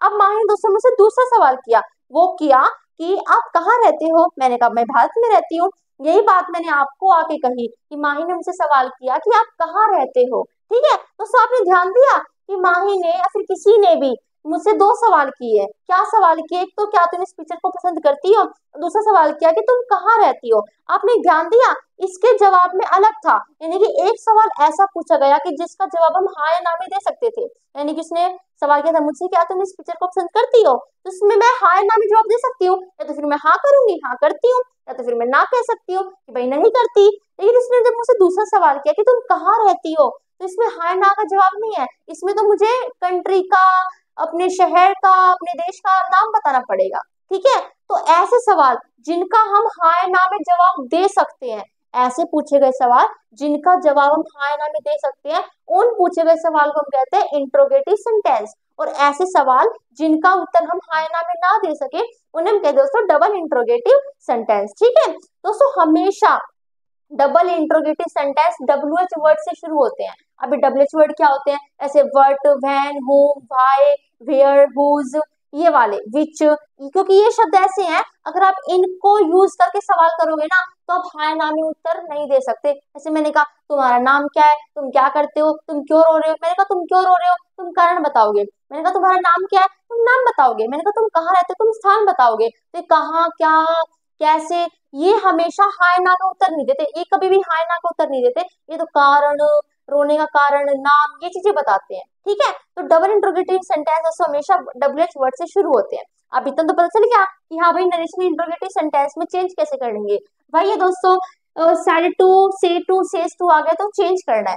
अब अगर सिंपल या फिर नेगेटिव सेंटेंस है तो कैसे चेंज होंगे, टोल्ड कर दो, से टू है तो टेल कर दो, सेज टू है तो टेल्स कर दो। लेकिन इसके अंदर ऐसा नहीं है, इसके अंदर हम आस्क्ड में चेंज करते हैं। तो सर देखो, आस्क का मतलब क्या होता है, पूछना। तो यहाँ पे एक प्रकार से जब हम किसी को बात बताते हैं तो हम उसको ये भी तो बताएंगे ना कि उसने बात मुझसे पूछी है, उसने बात मुझसे बताई नहीं है। यहाँ पे टोल्ड नहीं कह सकते, टेल नहीं कह सकते, क्योंकि टेल का मतलब होता है बताना। मैं आपको बात बता रही हूँ माही की भाई, तो मैं आपको ये कहूंगा ना कि भाई माही ने मुझसे सवाल पूछा था, माही ने पूछा था, बताया नहीं था। ठीक है, तो यहाँ पे आस्क, आस्क्ड, आस्क्स लगाएंगे। ठीक है, हालांकि मैं आपको बता रही हूँ, माना कि मैं आपको किसी और की बात बता रही हूँ, लेकिन मैं आपको ये तो बता रही हूँ ना कि उसने मुझसे पूछा था। ठीक है, तो इसलिए हम सेड टू को, से टू को इसमें चेंज कर देते हैं। और वही बात से टू, सेज टू, तो टेंस चेंज नहीं होगा। ठीक है, अब वो मैं आपको सिखा दूंगी एग्जाम्पल से, बहुत सीखेंगे, चिंता मत करो। ठीक है, इनवर्टेड कोमा को हटाकर डेट लग जाता है, यस या फिर नो, ऐसे सवाल जिसका जवाब हम यस या नो में दे सकते हैं उसे हम इंट्रोगेटिव कहते हैं, और ऐसे सवाल जिसे हम यस या नो में ना दे सके उसे हम डबल इंट्रोगेटिव कहते हैं, और वो हमेशा WH वर्ड से शुरू होते हैं। अब दोस्तों देखो, हमने इंट्रोगेटिव में, यानी कि नरेशन अगर इंट्रोगेटिव सेंटेंस में है, इन्वर्टेड कोमा तो हटा दिया, इन्वर्टेड कोमा तो हटा दिया। ठीक है, इन्वर्टेड कोमा हट जाता है, डेट नहीं लगता, इन्वर्टेड कोमा तो हटा दिया। लेकिन दीदी उसको हटा के लगता क्या है, ये भी तो क्वेश्चन है ना। देखो दोस्तों, आपको पहले हटाना है इन्वर्टेड कोमा और फिर सोचना है क्या लगेगा। अब सोचो कि जो आपका सवाल है उसका जवाब आप हाँ या ना में दे रहे हो, यानी कि ऐसे कंडीशन है कि आप उसका हाँ या ना में जवाब दे सकते हो, तो आप इफ या फिर वेदर में से किसी भी एक का यूज कर सकते हो। लेकिन सवाल ऐसा है कि आप हाँ या ना में उत्तर ना दे सको, तो आपको वहां पर जो WH वर्ड होगा ना भैया, फिर हम हाँ या ना में उत्तर ना ही देंगे। तो डबल इंट्रोगेटिव सेंटेंस है, डबल इंट्रोगेटिव सेंटेंस है तो WH वर्ड होगा, WH वर्ड होगा तो वैसा का वैसा उठा के लिख देना। ठीक है, तो ध्यान रखना दोस्तों, इन्वर्टेड कोमा को हटाने के बाद जो सवाल है उसका आप जवाब हाँ या ना में दे सकते हो, तो इफ या फिर वेदर में से कुछ भी लगा देना, और ना दे सकते हो तो डबल इंट्रोगेटिव सेंटेंस हुआ। अगर डबल इंट्रोगेटिव सेंटेंस है तो WH वर्ड से शुरू होगा, और अगर WH वर्ड उसके अंदर होगा तो वैसा का वैसा उठा के लिख देना, कोमा को हटाना, इन्वर्टेड कोमा को हटाना और उसे उठा के लिख देना। ठीक है, ओके। प्रेजेंट का पास्ट बनता है, लेकिन कब प्रेजेंट का पास्ट टेंस नहीं बनता, जब से टू और सेज टू हो। ठीक है, और सन बट 123 का यूज करते हैं। ओके, तो चलो हम सॉल्व करते हैं। वैसे भी सॉल्व करने में तो कितना मजा आता है वो आपके जानो, लेकिन आप जान जाओगे, हमें साथ साथ क्या करना है, सॉल्व करना है। ठीक है, अब उसे देखो, ही हमने लिख दिया है, सब कुछ देखना है, सेंटेंस कैसा। देखो भाई, अगर आप एग्जाम में सॉल्व कर दो, आपको क्या करना है, पहले देखना है कि सेंटेंस कैसा, पहले देखना है कि नरेशन है नहीं है, जब देखना है। ठीक है, नरेशन है, ओके। अब देखो सेंटेंस कैसा है, देखो, have you boat this scooter, क्या तुम इस स्कूटर को खरीदना चाहते हो, या फिर क्या तुम इस स्कूटर को खरीद चुके हो, यानी कि भाई सवाल कर रहे हैं, यानी कि इंट्रोगेटिव सेंटेंस है। इंट्रोगेटिव सेंटेंस है तो said to change into asked, say to change into ask, और says to change into ask. ठीक है, ही आस्क्ड मी। अब सोचना है आपको, भाई हम डायरेक्ट इनडायरेक्ट बना रहे हैं तो कोमा, इनवर्टेड कोमा हटेगा, यानी कि इसे हम हटा दिया। लेकिन हटाने के बाद लगा है क्या, हाँ दीदी ने बताया था कि इसे देखो, इसका जवाब हम कैसे दे सकते हैं, क्या तुम इस स्कूटर को खरीद चुके हो, या तुम हाँ में जवाब देंगे या हम ना में जवाब देंगे, यानी कि सेंटेंस ऐसा है, हम हाँ या ना में जवाब दे सकते हैं। तो आप यहाँ पे इफ का भी यूज कर सकते हो और वेदर का भी यूज कर सकते हो। ठीक है, दोनों का यूज कर सकते हो। टेंस तो चेंज हो गए, टेंस का ध्यान रखना, टेंस कौन सा है, हैव का यूज है, हैव बोट का यूज है, यानी कि प्रेजेंट परफेक्ट टेंस है, और यहाँ पे भी सेड लिखा हुआ है, यानी कि टेंस चेंज होगा। टेंस कौन सा है, present perfect change into past perfect. ठीक है, तो सर देखो, हमेशा इंट्रोगेटिव का, जब हम इंट्रोगेटिव नरेशन हो ना, तब उसका हम इंडायरेक्ट स्पीच बनाते हैं, तो हमेशा सिंपल सेंटेंस में चेंज करते हैं। क्यों, देखो भाई, मैं किसी और की बात को किसी और से बता रही हूँ, अब मैं आपको ये बात तो बताऊंगी ना कि किसी और ने मुझसे सवाल पूछा है, और पूछा यानी कि आस्क तो मुझे लगाना पड़ेगा, लेकिन मैं आपसे थोड़ी ना सवाल कर रही हूँ, मैं तो आपको ये बता रही हूँ कि किसी और ने मुझसे सवाल पूछा है, इसलिए यहाँ पे मैंने आस्क लगाया। लेकिन मैं आपसे सवाल नहीं कर रही, मैं आपसे नहीं कह रही कि क्या आप स्कूटर ले चुके हो, खरीद चुके हो, मैं आपसे सवाल नहीं कर रही, मैं तो किसी और ने मुझसे कुछ पूछा था वो बता रही हूँ। ठीक है, पूछा था इसलिए आस्क लगा दिया, बता रही हूँ ये बात, इसलिए मैं इसे सिंपल सेंटेंस में लिखूंगी, क्योंकि मैं आपसे सवाल नहीं कर रही। ठीक है, हालांकि मैं इसे भी सवाल नहीं कर रही, लेकिन इसमें शब्द और किसी के है ना, शब्द वैसे की वैसे रखे हैं, इसलिए मुझे यहाँ पे इंट्रोगेटिव लगाना पड़ा। ठीक है, ये अंतर हो जाता है, ध्यान रखना। ठीक है, अब यू पर्सन आ गया, यू की लाइन लिख लो, यू, यूअर, यू। ठीक है, अब यू है तो यानी कि रिपोर्टेड स्पीच में सेकंड पर्सन है, तो रिपोर्टिंग वर्ब के ऑब्जेक्ट के अकॉर्डिंग मी की लाइन कौन सी है, आई माई मी। यू कौन सा है, सब्जेक्ट वाला यू है ना, तो सब्जेक्ट वाला तो यू तो ये है, इसके नीचे क्या है, आई लिख दो, ठीक है। I present perfect change into past perfect, I had bought this change into that, क्योंकि उस टाइम तो ये वाला स्कूटर था, मैं और किसी के पास जाके बता रही हूँ, तो डेट स्कूटर हो गया, ठीक है। तो यहाँ पे क्या आ जाएगा, डेट स्कूटर। ओके, आशा करती हूँ समझ में आ गया। प्रैक्टिस करनी है, बहुत क्वेश्चंस मिल जाएंगे आपको, ठीक है। I said to her who teaches you Hindi, मैंने उससे पूछा कि आपको हिंदी कौन पढ़ाता है, हाँ या ना पढ़ाता है, भाई आप नाम बताओगे, यानी कि सवाल ऐसा है जिसका जवाब हाँ ना में नहीं दे सकते। अगर हाँ ना में नहीं दे सकते तो ध्यान रखना इफ या वेदर का यूज नहीं करना, ठीक है। बढ़ते हैं हम, said to change into ask, asked her that में दैट नहीं लिखना, दैट नहीं लिखना तो क्या लिखना है, मैंने कहा था आपको यस या नो में नहीं देंगे, तो वो डबल इंट्रोगेटिव है, अगर डबल इंट्रोगेटिव है तो पक्का WH वर्ड पाएगा, और पक्का पाएगा तो उसे उठा के लिख दो। दीदी ये क्या हो गया, यहाँ पे WH वर्ड है और WH वर्ड हमें सवाल करता है, और आप यहाँ पे सवाल नहीं कर रहे हो, तो आपने हु क्यों लगाया। दोस्तों मेरी सुनो, हु सवाल भी करता है और हु कंजंक्शन की तरह भी यूज होता है, यानी कि जोड़ने के लिए भी यूज होता है। यहाँ पे अब हम हु को पता है कैसे यूज कर रहे हैं, एज अ कंजंक्शन कर रहे हैं। यहाँ पे हु सवाल नहीं कर रहा, यहाँ पे हु का मतलब था कौन, कौन पढ़ाता है, और यहाँ पे हु का मतलब है जो। क्यों, क्योंकि यहाँ पे ये सवाल कर रहा है और यहाँ पे कंजंक्शन की तरह जोड़ रहा है, ठीक है। होता है कार्य को करने वाला, और सब्जेक्ट का प्रभाव किस पे पड़ रहा है उसे हम ऑब्जेक्ट कहते हैं। अब देखो भाई, आई सेड टू हर, मैं आपको बात बता रही हूँ कि मैंने उससे कहा कि तुम्हें इंग्लिश कौन पढ़ाता है। मान लो भाई कोई अंकिता नाम की लड़की है, ठीक है, मैंने सवाल किया कि तुम्हें इंग्लिश कौन पढ़ाता है, मान लो उसने जवाब दिया कि हमें इंग्लिश माधुरी मैम पढ़ाती है, तो इंग्लिश पढ़ाने का कार्य माधुरी मैम कर रही है, तो माधुरी मैम क्या हुई, सब्जेक्ट हुई। माधुरी मैम किसे पढ़ा रही है, उसका प्रभाव, पढ़ाने का प्रभाव किस पे पड़ रहा है, अंकिता ही पढ़ रहा है, तो अंकिता क्या हुई, अंकिता हमारी ऑब्जेक्ट हुई होगी, इसके ऊपर प्रभाव पड़ रहा है। मैंने अंकिता की जगह क्या कह दिया था कि तुम्हें इंग्लिश कौन पढ़ाता है, तुम है तो अंकिता ही ना, बस मैंने अंकिता की जगह तुम का यूज कर लिया, यानी कि अंकिता ऑब्जेक्ट थी, अंकिता की जगह यू का यूज किया, तो यू भी हमारा ऑब्जेक्ट है, ठीक है। अब यू के नीचे क्या है, हर, यानी कि हमारा हर आएगा, हमारा सब्जेक्टिव केस नहीं है, ऑब्जेक्टिव केस है, ठीक है। तो हु टीच का क्या बन जाएगा, taught present indefinite change into past indefinite, ठीक है। हु टोट हर हिंदी, यानी कि भाई अब मैं इनडायरेक्टली बता रही हूँ, तो उसे हिंदी कौन पढ़ाता है, ठीक है, उसे हम बोलेंगे, ठीक है, क्योंकि हमारा हु का जो उत्तर होगा ना वो सब्जेक्ट होगा। ये तो प्रभाव पड़ रहा है यू पे, तो पढ़ाने का, हिंदी पढ़ाने का प्रभाव यू पे पड़ रहा है, तो हमें ऑब्जेक्टिव केस लगाना पड़ेगा। ओके, आगे देखो दोस्तों, रोहन सेज ही रहेगा, चेंज नहीं होगा, ठीक है। अब देखो, डू यू लाइक कॉफी और नॉट, क्या तुम कॉफी लेना पसंद करते हो या फिर नहीं करते हो, तो इसका जवाब दोस्तों आप हाँ में दोगे या फिर ना में दोगे, यानी कि इफ या वेदर का यूज करेंगे। लेकिन दोस्तों यहाँ पर मैं या यूज करूंगी वेदर का, यहाँ पे मैं इफ का यूज नहीं करूंगी। क्यों नहीं करूंगी, अब दोस्तों मेरी बात ध्यान से सुनो। आपने दोस्तों कंजंक्शन पढ़े हो तो आपने एक बात पढ़ी होगी कि ईदर का पेयर और के साथ होता है, यानी कि सेंटेंस के अंदर अगर ईदर आया है ना और उसके साथ कोई और कंजंक्शन आएगा तो वो और आएगा। इसी तरह नीदर के साथ अगर कोई और कंजंक्शन आएगा तो वो नोर होगा। इसी तरह नॉट ओनली के साथ कोई और कंजंक्शन आएगा तो वो बट ऑल्सो होगा। इसी तरह वेदर के साथ कोई और कंजंक्शन आएगा तो वो और होगा, ठीक है। अब दोस्तों देखो, यहाँ पर कहीं भी और नहीं था, इसके सेंटेंस में कहीं भी और नहीं था, तो यहाँ पे हम इफ का भी यूज कर सकते थे, वेदर का भी यूज कर सकते थे। लेकिन एग्जाम के अंदर आपको ये सवाल है ना, इस सवाल में और लिख के दे दे तो क्या करोगे, तो आपको वेदर का यूज करना पड़ेगा, ठीक है। इसमें नरेशन को फर्क नहीं पड़ता, इसमें तो कंडीशन कहेगा भाई और है तो इफ क्यों लगा रहे हो, वेदर ही लगाओ, कि वेदर के साथ इफ भी हमारा कंडीशन है, वेदर भी हमारा कंडीशन है, डेट भी कंडीशन है। डेट हमारा सिंपल सेंटेंस में यूज होता है, इफ वेदर किस में होते हैं, इंट्रोगेटिव में होते हैं, ठीक है। अब इफ के साथ हम और का यूज नहीं कर सकते क्योंकि और का पेयर है वेदर के साथ, ठीक है। यहाँ पे हमें वेदर का यूज करना पड़ेगा, ठीक है, वेदर। एंड आपको ये आगे खुद चेंज करना है, ठीक है, ये आपका सवाल है, आपको खुद चेंज करना है। बस ये ध्यान ध्यान रखना, अगर और नहीं दे रखा है तो आप इफ भी लगा सकते हो, वेदर भी लगा सकते हो, लेकिन अगर आपको और दे रखा है ना तो आप इफ नहीं लगा सकते क्योंकि और का इफ के साथ पेयर नहीं है, और का वेदर के साथ पेयर है और आइदर के साथ पेयर है। आइदर का यहाँ पे केस नहीं है तो हमें वेदर लगाना पड़ेगा, ठीक है। दोस्तों अब चीजें बदल रही हैं, यानी कि अब कोई किसी से बात कह रहा है अपनी फीलिंग्स को शो करके और हम वही बात और किसी को बता रहे हैं, तो वही होता है दोस्तों हमारा।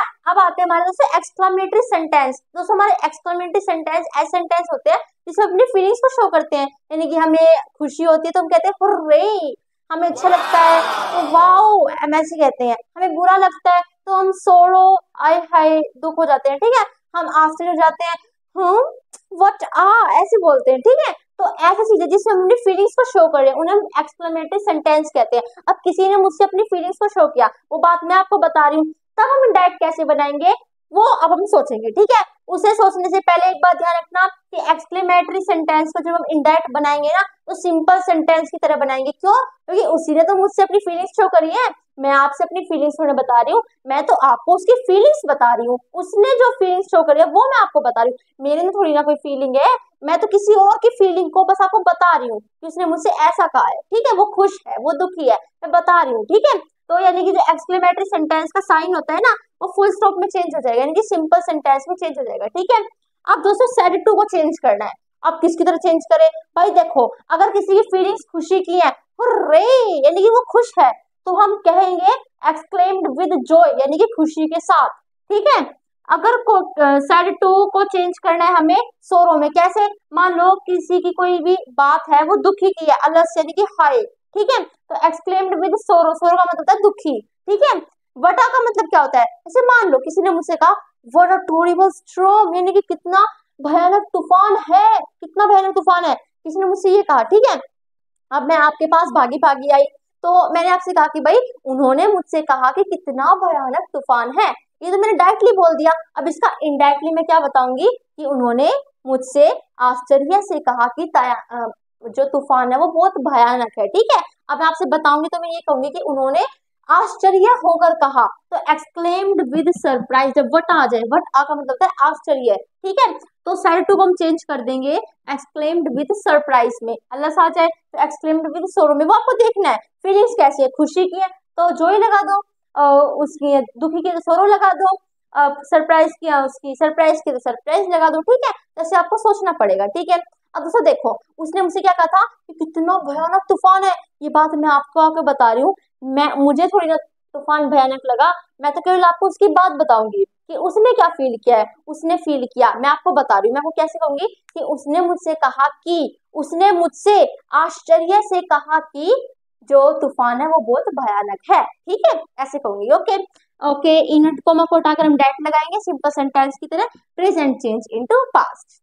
दोस्तों एग्जाम्पल से पहले मैं आपको एक बात बता देती हूँ, एक्सक्लेमेटरी सेंटेंस और ऑपरेटिव सेंटेंस दोस्तों लगभग लगभग एक ही होते हैं, उससे अपनी फीलिंग्स को शो करते हैं। लेकिन अब पता है दोस्तों क्या किया, ऑपरेटिव सेंटेंस के अंदर ऐसे शब्दों को डाल दिया जिसमें हम किसी से प्रे, किसी को आशीर्वाद देते हैं, किसी के लिए शुभकामनाएं, इस तरीके के, कि ब्लेस करना, किसी को विश, किसी को विश देना, विश करना, ये चीजें ऑपरेटिव में डाल दी। यानी कि एक्सक्लेमेटरी के अंदर तो भाई हम खुश हो रहे, दुखी हो रहे, ऐसी बातें आ गई। ऑपरेटिव के अंदर आता है केवल विश और ब्लेस, यानी कि भाई किसी की इच्छा की कामना कर रहे हैं या फिर हम किसी को शुभकामनाएं दे रहे हैं, ऐसी चीजें करते हैं जिससे वो ऑपरेटिव में आ जाता है। लेकिन जब मैंने सोचा था दोस्तों कि मैं आपको एक्सक्लेमेटरी अलग पढ़ाऊंगी, ऑपरेटिव अलग पढ़ाऊंगी, लेकिन कोई फायदा नहीं है, क्योंकि जब मैंने कोशिश करी यानी कि देखा तो किताबों के अंदर पता है क्या है, कुछ ऑपरेटिव के अंदर ही एक्सक्लेमेटरी के हैं, यानी कि ऑपरेटिव के अंदर हमेशा आएंगे शुभकामना वाले, आशीर्वाद वाले, लेकिन वो मुझे एक्सक्लेमेटरी के अंदर ही मिले। तो दोनों दोनों लगभग लगभग एक जैसे ही होते हैं। मान लो कोई किसी को शुभकामना दे रहा है तो आप कहोगे सोहन विश्ड, यानी कि भाई कोई किसी को ब्लेस यानी कि शुभकामना दे रहा है, सोहन किसी को शुभकामना दे रहा है तो मैं कहूंगी सोहन ब्लेस्ड, ठीक है। किसी के लिए विश करें सोहन विश्ड, ठीक है। तो ब्लेस्ड विश्ड ये आपको अकॉर्डिंग टू सिचुएशन लगाना है, कि खुशी की बात है तो जॉय लगा दिया, दुखी की बात है तो सोरो लगा दिया, सरप्राइज की बात है तो सरप्राइज लगा दिया, किसी को शुभकामनाएं दे रहे तो ब्लेस लगा दिया, इच्छा की बात है तो विश लगा दिया, ठीक है। तो इसके अकॉर्डिंग यहाँ पे हमारे एक्सक्लेमेटरी भी आ जाएंगे और ऑपरेटिव भी आ जाएंगे। चलो हम चेंज करते हैं। अब देखो दोस्तों, ही ये हमने लगा दिया, यहाँ पे बस आपको किसी चीज पे ध्यान नहीं देना। देखो इन्हें सिंपल कैसे चेंज करना वो में आता है, टेंस के अकॉर्डिंग चेंज कर देंगे। आपको बस ये देखना है कि सिचुएशन कैसी है, उसके अकॉर्डिंग आपको सेट को चेंज करना पड़ेगा, ठीक है। तो देखो भाई उसने कहा हाय मैं बहुत दुखी हूँ, यानी कि वो दुखी है, ठीक है। तो हम कहेंगे ही एक्सक्लेम्ड, उसने एक्सक्लेम यानी कि वर्णन किया, एक्सक्लेम्ड विद सोरो, दुखी के साथ, इसका मतलब होता है एक्सक्लेम्ड यानी कि वर्णन करना, विद सोरो यानी कि दुखी के साथ। कोमा इन्वर्टेड कोमा को हटाकर हम लगाएंगे डेट, ठीक है। अब लगाने के बाद दोस्तों देखो हमने कैसे पहचाना कि दुखी की बात है, अलस को देख के, अलस है ना इसका मतलब होता है दुखी, ठीक है। तो इसको तो हटाएंगे, क्योंकि इसको नहीं हटाए तो सिंपल सेंटेंस कैसे बनेगा, ये तो हमारे एक्सक्लेमेटरी में आते हैं। तो इसे हटा देंगे, सिंपल सेंटेंस हमारा बन गया। अब देखो दोस्तों, सेड है यानी कि भाई प्रेजेंट का पास्ट बनेगा। अब इजेमआर तो प्रेजेंट में आता है, इजेमआर का पास्ट क्या होता है, वॉज वर्ड, तो वॉज वर्ड लगेगा, ठीक है। अब आई है, आई की लाइन लिखो भाई, आई my me, change according to ही, क्या आएगा, ही हिज हिम। अब आई के नीचे क्या है, ही, तो हम क्या लिख देंगे, ही इज, ही इज नहीं आएगा, प्रेजेंट का पास्ट होगा ना, तो वोज वर्ड में से एक लगाना है, वोज लगाएंगे, वर्ड नहीं लगता है सिंगुलर के साथ, ठीक है, वर्ड का यूज हम नहीं करते। He was used, okay. आगे देखो दोस्तों, the old lady said to the nurse may God bless you, यानी कि भगवान तुम्हें हमेशा खुश रखे, यानी कि भाई जो ओल्ड लेडी है वो नर्स को क्या दे रही है, शुभकामनाएं दे रही है, यानी कि भाई विश, इच्छा, ब्लेस, ठीक है, ये दे रही है। तो हम क्या लिखेंगे, द ओल्ड लेडी विश्ड, उसने इच्छा की, द ओल्ड लेडी ने क्या किया, विश्ड किया, the nurse wished the nurse that, that लगा दिया। अब देखो भाई सेड है यानी कि प्रेजेंट का पास्ट बनेगा, अब गॉड को तो हम गॉड ही रखेंगे।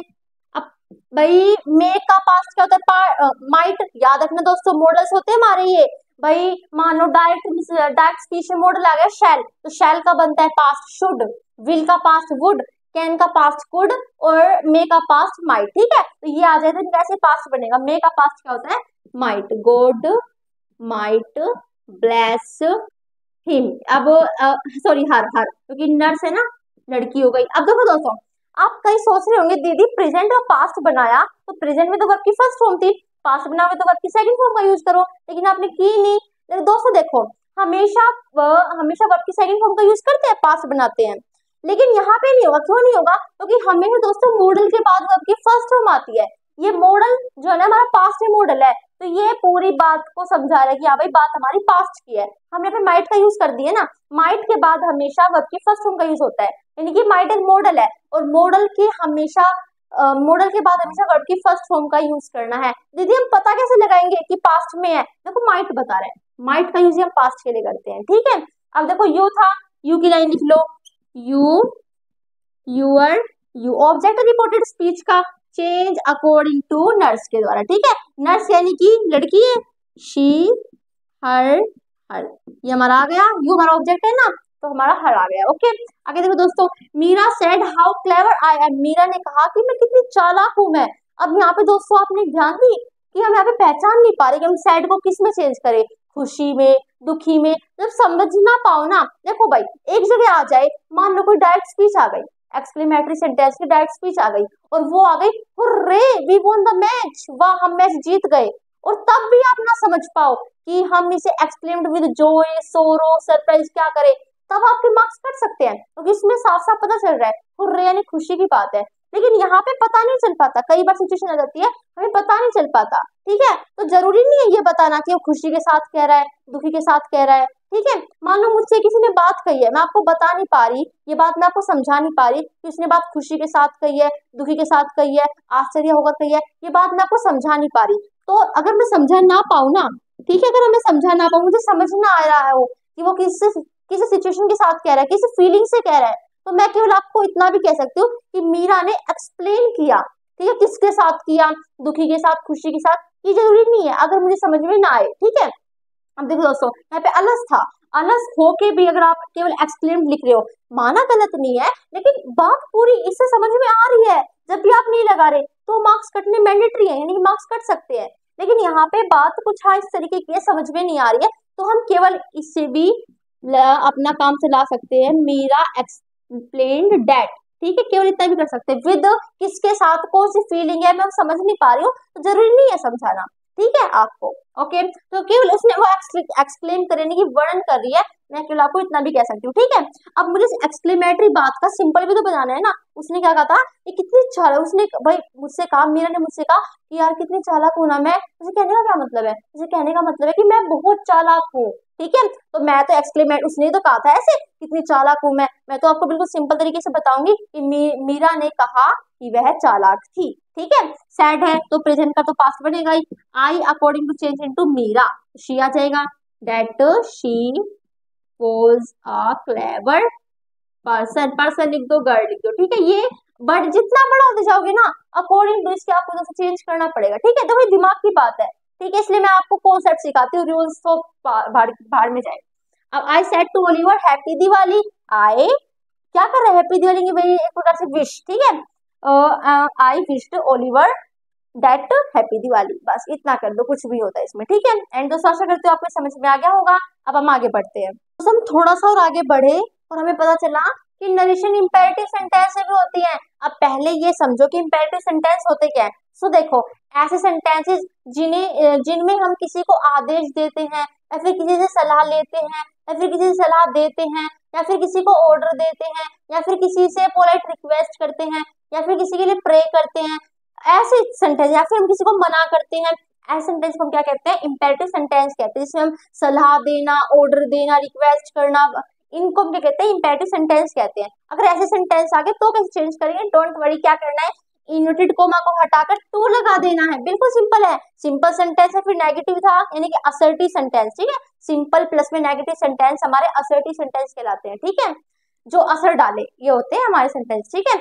अगर सिंपल है फिर नेगेटिव सेंटेंस है तो डेट लगा दो, इंट्रोगेटिव है तो इफ या वेदर लगा दो, अकॉर्डिंग सिचुएशन इफ या वेदर भी लग सकता है और हमारा डब्ल्यूएच वर्ड भी लग सकता है, एक्सक्लेमेटरी फिर ऑपरेटिव है तो डेट लगा दो, और हमारा अगर इंपेरेटिव है तो टू लगा दो, ठीक है। इसमें टू लगता है, ठीक है।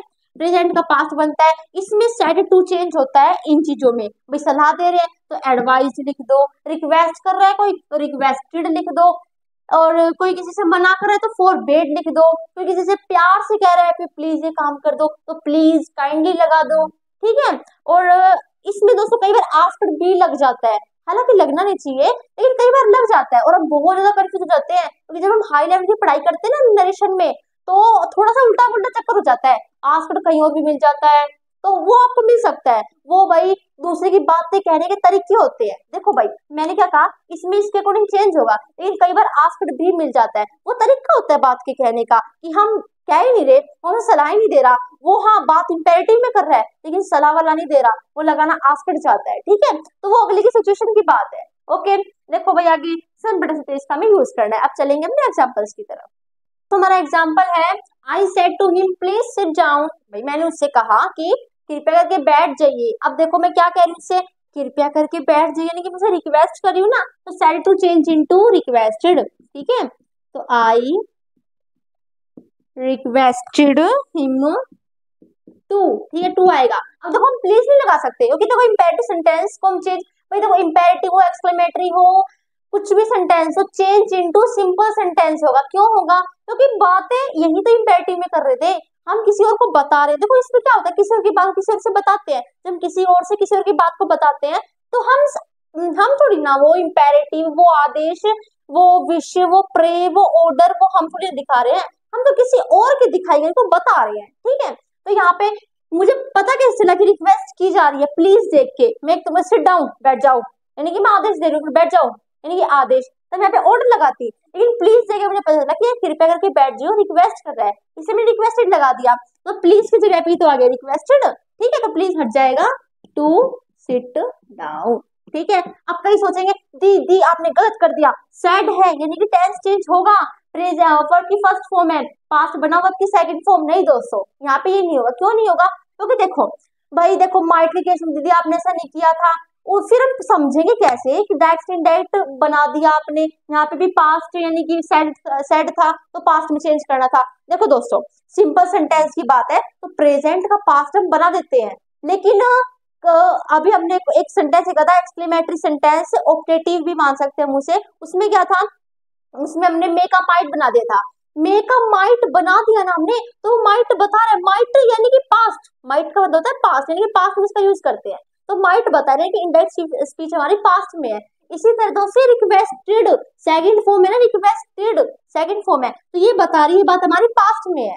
और दूसरी बात, हमेशा दोस्तों मॉडल्स के बाद वर्ब की फर्स्ट फॉर्म आती है और टू के बाद हमेशा वर्ब की फर्स्ट फॉर्म आती है, ठीक है। तो इसलिए टू के बाद हमें वर्ब की फर्स्ट फॉर्म लगानी पड़ेगी ना, नेशन को तो भूलना पड़ेगा थोड़ी देर के लिए, क्योंकि यहाँ पे टू भी है, टू के बाद तो वर्ब की फर्स्ट फॉर्म आएगी। और ऐसे मॉडल था हमारा माइट, माइट के बाद ही वर्ब की फर्स्ट फॉर्म आ गई थी। बस हमें ध्यान क्या रखना है भाई, हाँ वर्ब की फर्स्ट फॉर्म तो हमने लगा दी, लेकिन हमें यहाँ पे कुछ ऐसी मिर्ची लगानी पड़ेगी जिससे हम पहचान पाए कि हमने कुछ इसका पास्ट बना दिया, इंडेक्स स्पीच हमने पास्ट में बना दी। वहां पे हमने क्या लगाया था, माइट, यहाँ पे क्या लगा दिया, रिक्वेस्टेड, ओके।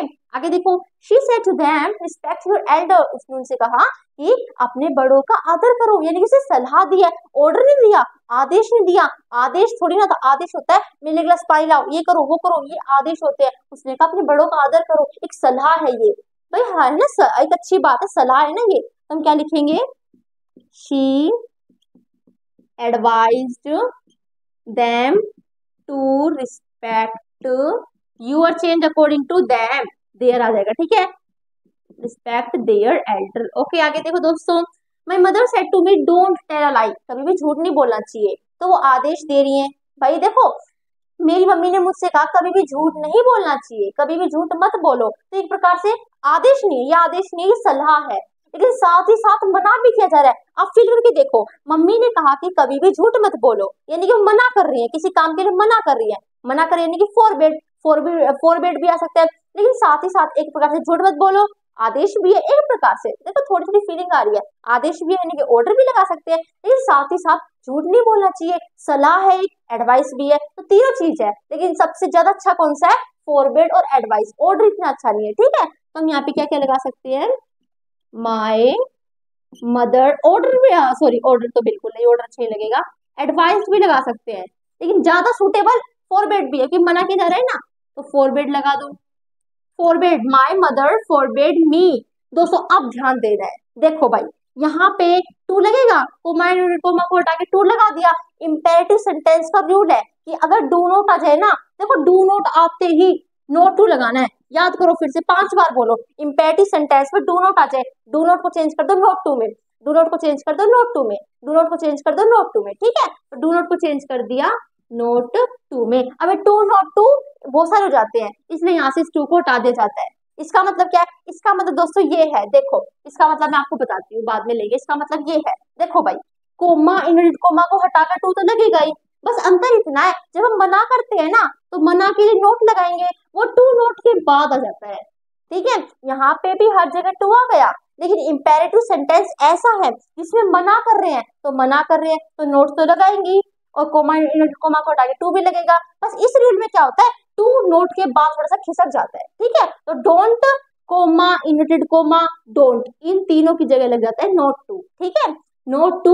अब टू के बाद तो विषय की फर्स्ट फॉर्म भी आएगी, not to tell a lie. Okay आगे देखो, he said to me do it, उसने मुझसे कहा इसे करो, इसे करो, यानी कि आदेश दिया जा रहा है, तो मैं क्या कहूंगी, ही ऑर्डर्ड, ठीक है, he ordered me to do it, it का इट ही रहेगा, इट हमारा कौन सा थर्ड पर्सन है, और थर्ड पर्सन नो चेंज, देखो सन बट 123, सन, एन का मतलब नो चेंज, ओ का मतलब ऑब्जेक्ट, एस का मतलब subject, first person second person third person change नहीं होगा, ठीक है, ये चेंज नहीं हुआ। अब दोस्तों एक थोड़ी सी दिल दहलाने देने वाली बात बताऊं, मैंने जब इसका अभी इसका गाइड सामने रखी है मेरे, उस गाइड ने पता है इसका क्या बना रखा है, इसका बना रखा है ही आस्क्ड मी, सच में इसका ये बना रखा है, लेकिन आप सोचो इसका क्या हो सकता है, इसका ऑर्डर ही होगा दोस्तों, आप खुद सोच के देखो, इसे करो आदेश दिया जा रहा है, तो यहाँ पे ऑर्डर डालना चाहिए, लेकिन आस्क्ड भी लगा देते हैं, ठीक है, इसका मतलब ये नहीं है कि उनका गलत है, हाँ लेकिन उनका ज्यादा अच्छा नहीं है, अच्छा हमारा है, ठीक है, इसे ध्यान रखना दोस्तों, अगर आप किसी और को आस्क्ड लिखते देख लेते हो तो ये मत कहना कि भाई आपको बिल्कुल गलत है, ये बिल्कुल गलत है, लेकिन भाई आपको उन्हें समझाना है कि हाँ आपने लगा दिया, कोई दिक्कत नहीं है, आप भाई फीलिंग्स नहीं बता रहे हो, वो आदेश दे रहा है, वो सलाह दे रहा है, आप फीलिंग्स नहीं बता रहे हो, लेकिन आपको बतानी चाहिए, बता दोगे तो और अच्छा लगेगा, ठीक है। तो एग्जाम के अंदर अगर आप आस्क लगा देते हो तो दिक्कत नहीं है, लेकिन ऑर्डर अकॉर्डिंग टू रूल चलोगे, ऑर्डर एडवाइस ये चीज लगाओगे तो ज्यादा अच्छा लगेगा। हाँ जिसके तो समझ में ना आ रहा हो, बिल्कुल ही अजीब सी सिचुएशन है, समझ में ना आए, तब आपको सोचना पड़ेगा, ठीक है, तब आप अपने तरीके सोचना। दोस्तों आशा करती हूँ यहाँ तक समझ में आ गया होगा, एंड अब हम बढ़ेंगे वॉइस की तरफ, ठीक है। दोस्तों हमारे नरेशन यहाँ तक ही खत्म होते हैं, केवल यहीं तक थे। अगर यहाँ तक वीडियो अच्छी लगी है तो लाइक कर देना, एंड आपके सामने कुछ सवाल होंगे, इन्हें सोल्व करना, कमेंट सेक्शन में जवाब इनके देने हैं, ओके। दोस्तों वॉइस को शुरू करने से पहले आपके सामने सेंटेंस है, इसे सोल्व करेंगे, this is called typical sentence. उससे भी पहले दोस्तों हमने एक सेंटेंस पढ़ा था, उन्हें सोल्व भी किया था, हैप्पी क्रिसमस वाले, इसमें क्या था, I said to Oliver comma inverted comma शुरू हैप्पी क्रिसमस, जिसका जब मैंने इंडेट बनाया था तो हमने क्या लगाया था, हमने डेट लगाया था। दोस्तों देखो डेट लगाया था, अच्छी बात है, लगा सकते हैं, लेकिन नहीं भी लगा सकते हैं। एग्जाम के अंदर मान लो और किसी ने ना लगा रखा हो और शायद आप कह दो भाई आपका गलत है, डेट लगाओ, नहीं, डेट हम लगा भी सकते हैं, ना भी लगा सकते हैं, लेकिन अगर किसी ने ना लगाया ना, डेट नहीं लगाया, तो उसका कुछ ज्यादा अच्छा लगेगा। देखो भाई फील करके देखो, फीलिंग करेंगे, मतलब फीलिंग समझेंगे। देखो भाई मान लो किसी ने मुझसे कहा कनिष्का हैप्पी क्रिसमस। ओके भाई, उसकी इच्छा थी तो उसने विश था ना एक प्रकार से, विश, ठीक है, तो उसने मुझसे कहा हैप्पी क्रिसमस। अब उसे क्या पता था कि कनिष्का नरेशन बना रही है। नरेशन में तो तीन की जरूरत होती है ना, एक बोलने वाला, एक सुनने वाला और एक दूसरे को सुनाने वाला। तो नरेशन में तीन इंसानों की जरूरत होती है, तीन की भी कईयों की भी हो सकती है, लेकिन मेन तीन होते हैं, ठीक है।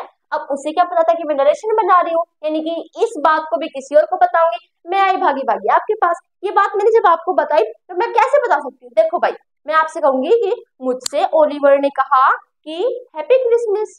सुनो भाई, मुझसे ओलिवर ने कहा हैप्पी क्रिसमस। अब मैं दूसरे इनडायरेक्टली बताऊंगी, मुझसे ओलिवर ने कहा हैप्पी क्रिसमस। बात तो एक ही हो गई। अब दोस्तों एक मुझे बात बताओ, मान लो किसी ने मुझसे ये कहा हैप्पी दिवाली, ठीक है, ये बात मैं आपको आगे बता रही हूँ कि उसने मुझसे कहा हैप्पी दिवाली।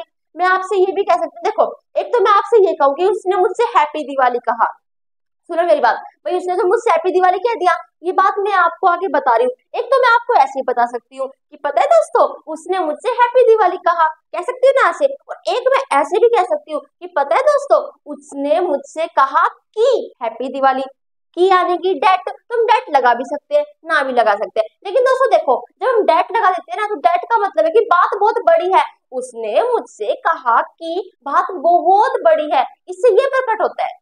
लेकिन हमारी बात कोई वैसी नहीं है, एक इच्छा है, इसमें एक इच्छा है भाई, किसी ने हमें विश किया है हैप्पी क्रिसमस, हैप्पी दिवाली, तो उसमें तो हम आपको कोई ये थोड़ा बताएंगे उसने मुझसे कहा कि हैप्पी क्रिसमस, कोई बड़ी बात नहीं है, ठीक है। तो डेट ना लगाए तो भी चलेगा। एंड अब यहाँ पे आप दोस्तों, हमारा टिपिकल सेंटेंस है, इसमें रूल से ज्यादा दिमाग लगेगा हमारा, ठीक है, तो चलो लगाते हैं। तो अब दोस्तों ये देखो, इसके अंदर क्या, ही सेड टू श्याम। मान लो भाई कोई मतलब ही और शाम बात करते, मैंने सुन लिया, वो बात मैं आपको बता रही हूँ कि उसने शाम से कहा, उस लड़के ने शाम से कहा कि भाई तुमने मेरी हेल्प की है, बहुत बहुत धन्यवाद, ठीक है। अब मैं ये बात आपको बता रही हूँ, किसी और की है, इसको इंडायरेक्टली बताऊंगी, तो मैं कैसे बताऊंगी कि भाई उसने उसको धन्यवाद किया। बातें क्यों गई ना। अब देखो, ये मत सोचो कि रूल सीखे, ये सीखे, ये सोचो कि भाई सिंपल सीख रहे थे, बस इंग्लिश बनाने के लिए थोड़ी सी मेहनत लग रही है, ठीक है। अब इसे हम कैसे बना सकते हैं? देखो भाई, हम कह सकते हैं ही, आगे क्या है दोस्तों, देखो उसने क्या किया है, इस सेंटेंस से, इस बात से क्या पता चल रहा है कि उसने थैंक यू कहा है, ठीक है। तो हम सेड टू की जगह पे क्या लिख सकते हैं, थैंक लिख सकते हैं, ठीक है। ही थैंक्ड श्याम फॉर भी लगा सकते हैं। अब यूर की जगह हिज आ जाएगा, फॉर हिज हेल्प। ये होते हैं typical sentence, this is called typical sentence. इसमें अकॉर्डिंग टू ब्रेन लगता है दिमाग, ठीक है। इसमें हमने डेट नहीं लगाया, यूर को नहीं दिखा, सीधा ही लिख दे कि उसने शाम को थैंक किया, उसकी हेल्प के लिए क्या क्या धन्यवाद किया, ठीक है।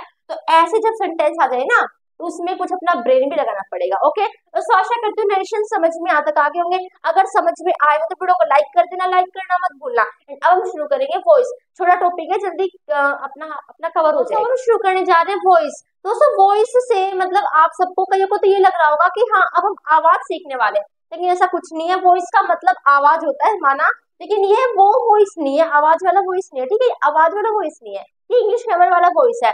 ये दोस्तों डिट्टो नरेशन की तरह होता है, लेकिन बस इसमें थोड़ा सा अंतर होता है। नरेशन को सीखने के लिए हमें तीन इंसानों की जरूरत पड़ती है, लेकिन इसे एक ही इंसान पूर्ति कर देता है। देखो भाई, नरेशन में क्या होता है, हम डायरेक्ट से इनडायरेक्ट बनाते हैं, डायरेक्ट से बनाओ इनडायरेक्ट, या फिर इनडायरेक्ट से बनाओ डायरेक्ट, हमारी बात वही होती है, बात का जो अर्थ होता है वही होता है, लेकिन उस अर्थ को बताने के लिए, उस डायरेक्ट से इनडायरेक्ट को बताने के लिए हमें तीन आदमियों की जरूरत पड़ती है, तीन इंसानों की जरूरत पड़ती है, एक कहने वाला, एक बताने वाला और एक सुनने वाला, ठीक है, इन तीनों की जरूरत पड़ती है। इसमें भी ऐसा ही होता है, इसमें भी एक बात को हम दो तरीके से कह सकते हैं, लेकिन बस अंतर इतना है कि इसमें इंसान एक ही होता है। यदि नहीं समझे ना, अब समझ जाओगे। देखो दोस्तों, ये थोड़ा थोड़ा नरेशन की तरह है, बस इसमें सिस्टम अलग होगा। अब देखो भाई, मैंने आपसे एक बात की दोस्तों कि मोहन ने पत्र लिखा, ठीक है। अगर मैं हिंदी की बात करूं, सपोज करो हम इंग्लिश नहीं पढ़ रहे, हम केवल हिंदी पढ़ रहे हैं, हिंदी की बात करूं तो इसे हम तोड़ मरोड़ के कैसे भी कह सकते हैं, पत्र लिखा गया मोहन के द्वारा, पत्र लिखा मोहन ने, लिखा गया पत्र मोहन के द्वारा, लिखा मोहन ने पत्र। बात तो एक ही हो गई ना, देखो उल्टा सीधा कर दिया। सिंपल क्या था, मोहन ने पत्र लिखा, कभी हमने लिखा आगे कर दिया, कभी हमने पत्र लास्ट में कर दिया, कभी हमने मोहन बीच में कर दिया, लेकिन हमारी अर्थ एक ही था। तो इसी तरह दोस्तों इंग्लिश में भी होगा। अब जब उसकी इंग्लिश बनाएंगे, अब जो मैंने तोड़े मोड़े हैं, अर्थ तो माना एक है, लेकिन उनको जो तोड़ मरोड़ दिया ना, जब उसकी इंग्लिश बनाएंगे तो भी तो अंतर होगा ना, तो भी सीखना पड़ेगा। तो जो हमारे जब मैं वॉइस की दुकान पे गई, इंग्लिश ग्रामर की मार्केट की तरफ वॉइस की दुकान पे गई, तो उन्होंने कहा कि देखो भाई, हिंदी में तो हमने इस वाक्य को बहुत बार तोड़ दिया, लेकिन जब इसकी इंग्लिश बनाने की बारी आई ना, तो पता चला कि अगर हम इसकी इंग्लिश बनाएंगे तो दो फॉर्मेट बनेंगे। देखो भाई, मेरी बात ध्यान से सुनो, बिल्कुल सिंपल, कंसंट्रेट यहाँ पे रखना है, ठीक है। हम आपको क्या बताया जाता है, या फिर मेरे को भी, सबको क्या बताया जाता है कि इंग्लिश ग्रामर का फॉर्मेट होता है सब्जेक्ट वर्ब ऑब्जेक्ट, यानी पहले सब्जेक्ट आएगा, फिर वर्ब, फिर ऑब्जेक्ट। कोई भी हिंदी, कोई भी इंग्लिश का सेंटेंस बनेगा, फिर हिंदी का बनेगा, तो वो सब्जेक्ट वर्ब ऑब्जेक्ट से बनेगा, हिंदी का नहीं, इंग्लिश का, ठीक है। पहले सब्जेक्ट आएगा, लास्ट में ऑब्जेक्ट आएगा, ठीक है। बात खत्म यहाँ पे। अब दोस्तों मेरी बात सुनो, हमने हिंदी में एक वाक्य को कितना तोड़ मरोड़ दिया, अब जब उसकी इंग्लिश बनाएंगे तो सब्जेक्ट ऑब्जेक्ट भी तो कीड़े ढूंढेंगे ना। मेरी बात समझो, मैंने कहा मोहन ने पत्र लिखा, पत्र लिखने का कार्य कौन कर रहा है, मोहन कर रहा है, मोहन हमारा सब्जेक्ट हो गया। मोहन की तरह जो कार्य किया जा रहा है लिखने का, वो किसके ऊपर हो रहा है, पत्र के ऊपर, पत्र हमारा ऑब्जेक्ट हो गया। जब मैंने इसको तोड़ा मरोड़ा तो पत्र आगे आ रहा था, मोहन बीच में आ रहा था, कोई कहाँ जा रहा था, तो आपने ध्यान दिया, पत्र एक ऑब्जेक्ट है जो आगे आ गया। समझ रहे हो मेरी बात। और जब सोचा गया कि हमें इनकी इंग्लिश बनानी है, तो इंग्लिश में भी अंतर होगा।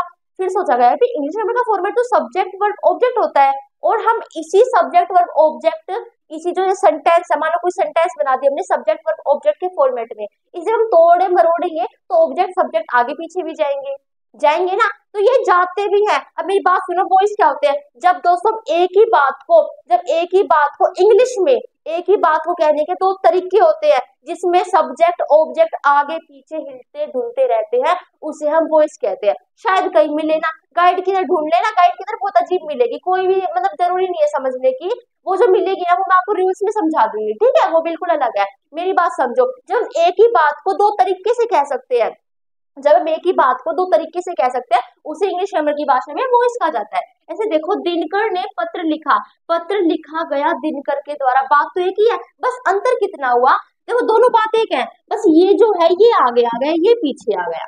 हिंदी की बात कर दो, कुछ भी कर दो, लिखा गया, अब पत्र को थोड़ा सा बीच में कर दो, लिखा गया पत्र दिनकर के द्वारा, लेकिन मेन दो ही निकले, क्योंकि हमें इनकी इंग्लिश बनानी थी, हमें इनकी क्या बनानी थी, इंग्लिश बनानी थी, और इंग्लिश बनाने के लिए तो दो ही फॉर्मेट हुए। हमने कोशिश करी थी, देखो भाई, हिंदी में तो हम इसे कितना ही तोड़ मरोड़ सकते हैं, आपके ऐसे ऐसे पीछे पीछे कर दो, अर्थ वही निकलेगा, लेकिन फिर इसकी इंग्लिश बनाने की बारी आई तो केवल दो निकले। दो क्या निकले, पहला फॉर्मेट तुम्हें पता है, सब्जेक्ट वर्ब ऑब्जेक्ट, दूसरा निकला कि जो ऑब्जेक्ट है ना, पत्र लिखा था, वो पत्र, ये पत्र ऑब्जेक्ट था, ये आगे आ गया, दिनकर पीछे आ गया। इंग्लिश में देखो, Dinkar wrote a letter, Dinkar ने एक पत्र लिखा, अब जब हमने इसकी ये वाला बनाया, इसकी इंग्लिश बनाई, तो ए लेटर जो हमारा ऑब्जेक्ट था वो आगे आ गया, दिनकर लास्ट में आ गया, ठीक है। तो ये हमारे वॉइस होते हैं जब हम एक बात को दो तरीके से कह सकते हैं, और जिसमें जो दूसरे तरीके में ऑब्जेक्ट आगे आ जाता है, सब्जेक्ट पीछे जाता है, उसे हम वॉइस कहते हैं, ठीक है। आशा करती हूँ समझ में आया होगा, ओके। दोस्तों यहाँ तक समझ में आया है अच्छे से, तो सब्सक्राइब कर देना चैनल को। अब मेरी आगे बात सुनो दोस्तों, देखो दोस्तों, अकॉर्डिंग टू इंग्लिश ग्रामर कईयों ने ये कह रखा है कि भाई देखो, वॉइस को चेंज करते समय पत्र आगे आ जाता है, लेकिन हमेशा, आपको कभी ये बात बताई गई, देखो भाई, ये भी हमारा इंग्लिश का सेंटेंस ही बन गया ना, लेकिन इस दीदी, इस इंग्लिश के सेंटेंस में तो ऑब्जेक्ट आगे है और सब्जेक्ट लास्ट में है, लेकिन हमें हमेशा इंग्लिश ग्रामर में एक बात बताई गई है, और हमेशा दोस्तों एक ही फॉर्मेट सबको बताया जाता है, सब्जेक्ट वर्ब ऑब्जेक्ट, बरसों से, पूर्वजों से, मतलब कितने पहले सालों से चला आ रहा है कि हमेशा इंग्लिश ग्रामर का फॉर्मेट सब्जेक्ट वर्ब ऑब्जेक्ट होगा। लेकिन दीदी, वो इसमें तो सीखते समय ऑब्जेक्ट आ गया, सब्जेक्ट पीछे आ गया, और हमें तो कुछ ऐसा बताया नहीं। ये पता है किस लिए नहीं बताया गया, ये इसलिए नहीं बताया गया क्योंकि जिस टाइम वॉइस इन सब चीजों की खोज कर रहे थे ना, उन्होंने सोचा कि भाई अब तो सबको दो फॉर्मेट बताने पड़ेंगे, क्योंकि दूसरे फॉर्मेट में तो ऑब्जेक्ट आ गया, सब्जेक्ट पीछे।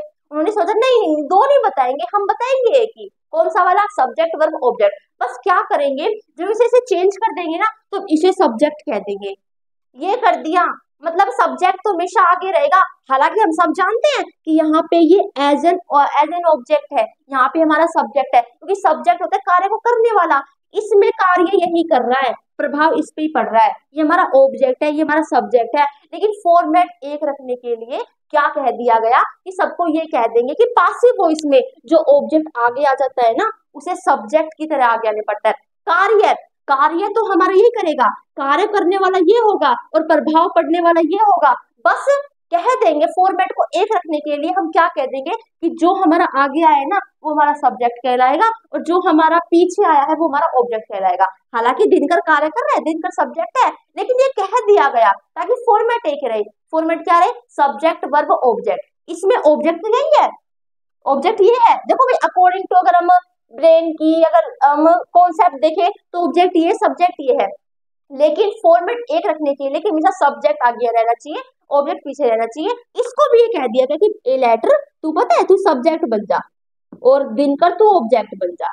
ठीक है, ये हालांकि है नहीं, हम जानते ही नहीं है, लेकिन एक्टिव पासिव में यही होता है। फॉर्मेट को एक रखने के लिए ये कहा गया कि जब इसका बनाएंगे ना तो इसे तो आगे रख देंगे और जब ये आगे आएगा और आगे में सब्जेक्ट होता है तो इसे सब्जेक्ट बन के आना पड़ेगा और जब ये लास्ट में जाएगा इसे ऑब्जेक्ट बन के जाना पड़ेगा। ठीक है, तो यही होते हैं दोस्तों हमारे वॉइस। अब दीदी वॉइस तो सुन लिया, वॉइस में तो 5 ही शब्द थे, 1 2 3 4 5, लेकिन ये बड़ा सा क्या एक्टिव एंड पासिव वॉइस। देखो भाई ये क्या होता है, देखो भाई सब्जेक्ट क्या होता है? कार्य को करने वाला, और कार्य को करने वाला हमेशा आगे होता है, हमेशा वो एक्टिव होता है। जैसे कि यहाँ पे आगे है, एक्टिव है, लेकिन जब वो पीछे पहुंच जाए तो वो पासिव है। पासिव मतलब आलस हो गया उसमें। ठीक है, तो बस यही होता है। इसे हम कहते हैं एक्टिव वॉइस और इसे कहते हैं पासिव वॉइस, जिसमें सब्जेक्ट पीछे चला जाता है ऑब्जेक्ट बन के और ऑब्जेक्ट आगे आ जाता है सब्जेक्ट बन के, पासिव वॉइस कहते हैं। ठीक है, अब दोस्तों मेरी बात सुनो, आप ऐसे अब कोशिश करना बहुत सारी हिंदी के वाक्यों को तोड़ना मरोड़ना। आपको एक शब्द बार बार में आएगा ध्यान में, मतलब आपके दिमाग में आएगा, द्वारा, इसके द्वारा, उसके द्वारा, तो द्वारा की तो इंग्लिश बनानी पड़ेगी। वही हमारा रूल है। एक्टिव से पासिव बनाते समय हमेशा बाय का यूज होता है। क्या क्या बताया? एक्टिव से जब हम पासिव बनाएंगे ना तो ऑब्जेक्ट आगे आ जाता है सब्जेक्ट बन के, सब्जेक्ट पीछे चला जाता है ऑब्जेक्ट बन के, बाय का यूज होता है। एंड ये बात अब जो मैं बता रही हूँ ना, ये मान लो कि सोने पे सुहागा है, क्योंकि हमेशा एक्टिव से पासिव बनाते समय दोस्तों वर्ब की थर्ड फॉर्म का यूज होता है। ठीक है, ये बात ध्यान रखना, हमेशा वर्ब की थर्ड फॉर्म का यूज होगा। ठीक है, ये मान लो कि भाई सब्जेक्ट का ऑब्जेक्ट बनेगा, रूल सही है। एक्टिव से पासिव बनाते समय सब्जेक्ट का ऑब्जेक्ट बनेगा, ऑब्जेक्ट का सब्जेक्ट बनेगा, वर्ब की थर्ड फॉर्म का यूज होगा और बाय का यूज होगा। ठीक है दोस्तों, यही हमारा मेन था। आप तो इतनी ऐसी स्पीड पकड़ेंगे, बिल्कुल छोटा छोटा सा टॉपिक है, टेंस इसका है। रूल्स पढ़ने से पहले, ताकि आपको रूल्स आसान लगे, उससे पहले एक वर्ब सीखना है, वो केवल इतनी सारी वर्ब में से एक सीखनी है, उसे याद करो, फिर आपको रूल्स आसान लगेंगे। वो कौन से दोस्तों? हमारी देखो, आपने ये तो पढ़ा है ना कि वर्ब की फर्स्ट फॉर्म होती है, सेकंड फॉर्म होती है, थर्ड फॉर्म होती है, फोर्थ होती है, फिफ्थ होती है। तो ऐसे ही दोस्तों हमारी वर्ब की फर्स्ट फॉर्म क्या है? Is am are. Is am are दोस्तों वर्ब की फर्स्ट फॉर्म होती है। इसकी सेकंड फॉर्म होती है दोस्तों वॉज और वर। ठीक है, थर्ड फॉर्म होती है बीन, फोर्थ होती है बीइंग और फिफ्थ होती है इज और एम। आर क्यों नहीं आया? आर इसलिए नहीं आया क्योंकि दोस्तों देखो, इज एम आर ये तीनों वर्ब की फर्स्ट फॉर्म है। इसमें से आर का यूज हम ऐसे पर्सन के साथ करते हैं, ऐसे व्यक्ति के साथ करते हैं, ऐसा पर्सन जो हमारा बहुवचन हो, और इज और एम का यूज करते हैं ऐसे पर्सन जो हमारा सिंगुलर हो। ठीक है, तो इसलिए यहाँ पे हमें सिंगुलर की जरूरत पड़ती है। आर तो ले नहीं सकते क्योंकि आर तो बहुवचन के लिए, सिंगुलर की जरूरत पड़ेगी तो हम इज और एम लेते हैं। ठीक है, वर्ब की फर्स्ट फॉर्म का यूज दोस्तों अगर हमारा टेंस प्रेजेंट है, कैसा है? प्रेजेंट टेंस है, तो इस इन फॉर्म का यूज किया जाता है। जब हमारा टेंस दोस्तों पास्ट हो यानी कि बीत गया हो तब हम इसका यूज करते हैं। जब हमारा दोस्तों टेंस परफेक्ट हो, दीदी परफेक्ट क्या होता है? पास्ट इंडेफिनिट का पास्ट परफेक्ट बनाया था ना नरेशन के अंदर, क्यों बनाया था? क्योंकि वो पास्ट का भी पास्ट था। ठीक है, ऐसे कि हम कहते हैं परसों तो हमारा परफेक्ट हो गया, परसों जो बीत गया, परसों बीता हुआ परसों हमारा परफेक्ट हो गया और बीता हुआ कल हमारा क्या हो गया? पास्ट हो गया। ठीक है, तो जो पास्ट का भी पास्ट हो उसे परफेक्ट कहते हैं। ठीक है, बीइंग हो गया दोस्तों हमारा कंटिन्यूअस। कंटिन्यूअस दोस्तों हमेशा ध्यान रखना, कंटिन्यूअस के का कंटिन्यूअस की दोस्तों जब भी सिचुएशन आएगी ना तो हमेशा आपको वर्ब की फर्स्ट फॉर्म के साथ आईएनजी मिलेगा। दीदी ये तो वर्ब की फर्स्ट फॉर्म है नहीं, वर्ब की फर्स्ट फॉर्म तो ये है, तो उसे माना जाता है, यानी कि वर्ब की फर्स्ट फॉर्म कभी कभी बी भी होती है। इन सबको दोस्तों ये सारी की सारी हमारी बी की फॉर्म कहलाती हैं। कितनी हो गई? 1 2 3 4 5 6 7, ये 7 हमारे दोस्तों बी की फॉर्म होती है। कभी कभी इंग्लिश बनाते समय जब हमें वर्ब की फर्स्ट फॉर्म की जरूरत पड़ती है तो हम बी भी ले लेते हैं और कभी कभी हम इज एम आर में से कुछ भी ले लेते हैं। ठीक है, वो हमारे इंग्लिश के ऊपर डिपेंड है, इंग्लिश बनाने के ऊपर डिपेंड है। कभी कभी बी ले लिया जाता है, कभी कभी इज एम आर ले लिया जाता है। ओके, तो वर्ब की फर्स्ट फॉर्म कौन सी है? अब आईएनजी लगाते समय वर्ब की फर्स्ट फॉर्म बी को मान लिया गया है। ठीक है, बीइंग और इज एम का टेंस कौन सा होता है? प्रेजेंट होता है, लेकिन पर्सन प्रेजेंट में क्या हो? सिंगुलर हो। ठीक है, बात तो वर्तमान की हो, लेकिन वर्तमान में जो व्यक्ति है ना वो हमारा एक वचन होना चाहिए, तब हम इसका कर लेंगे। और वर्तमान में व्यक्ति जब बहुवचन का है तो हम आर का यूज कर लेंगे। देखो मान लो आपकी जो एक्टिव वॉइस है वो प्रेजेंट इंडेफिनिट टेंस में है और उसका आपको दूसरा मेथड बनाना है। ठीक है, तो आप कैसे बनाओगे, उसमें को क्या करना है दोस्तों, इज एम आर लगाना है और वर्ब की फर्स्ट फॉर्म लगानी है। देखो दोस्तों, प्रेजेंट में हम किस वर्ब का यूज करते हैं, इज एम आर का भी सिखाया ना मैंने, इज एम आर लगा दो और वर्ब की थर्ड फॉर्म तो हमेशा लगेगी। फॉर्मेट क्या रहेगा भाई, देखो भाई पहले सब्जेक्ट आ जाएगा, अब आएगा तो सब्जेक्ट ही। हाँ माना कि एक्टिव से पासिव बनाते समय ऑब्जेक्ट आगे आता है, लेकिन ऑब्जेक्ट आगे आता है सब्जेक्ट बन के, वो जो पर्सनल प्रोनाउन की टेबल थी ना वो काम आएगी। क्योंकि मान लो आपको एक्टिव पासिव में आई मिल गया और आई का ऑब्जेक्ट बनेगा, तो आई का ऑब्जेक्टिव केस मी होता है ना, तो आपको आई का मी करना पड़ेगा, मी का आई करना पड़ेगा, अस का वी करना पड़ेगा, देम का दे करना पड़ेगा, यू का यू करना पड़ेगा, ही का हिम करना पड़ेगा, ऐसे करने पड़ेंगे। ठीक है, हाँ काम तो वही करेंगे। देखो भाई ये आप जानते हो, लास्ट में है पहले कार्य, तो कार्य करने वाला ही करेगा, लेकिन बस कहने के लिए ताकि फॉर्मेट एक रहे कह देंगे। ये मेरा कहना है, आपको कहीं और नहीं मिलेगा। ठीक है, देखो पहले सब्जेक्ट रख देंगे, जो ऑब्जेक्ट आगे आएगा ना ऑब्जेक्ट को आगे ला देंगे, सब्जेक्ट की तरह सब्जेक्ट रख देंगे। फिर हेल्पिंग वर्ब, हेल्पिंग वर्ब हमारी ये रही जो मैं सिखाऊंगी। ठीक है, हेल्पिंग वर्ब रख देंगे। उसके बाद मेन वर्ब की थर्ड फॉर्म हमेशा होनी चाहिए। ठीक है, जो भी मेन वर्ब यूज हो रही है एक्टिव पासिव में उसकी थर्ड फॉर्म बना दो। फिर उसके बाद बाय का यूज करो और उसके बाद जो सब्जेक्ट है एक्टिव पासिव में उसे लास्ट में लेके जाके ऑब्जेक्ट बना दो। ठीक है, ओके। अब प्रेजेंट है, प्रेजेंट डेफिनेट टेंस में एक्टिव वो हिसाब की, तो पासिव वॉइस कैसे बनाएंगे, प्रेजेंट में किसका यूज करते हैं, इज एम आर का प्लस में वर्ब की थर्ड फॉर्म।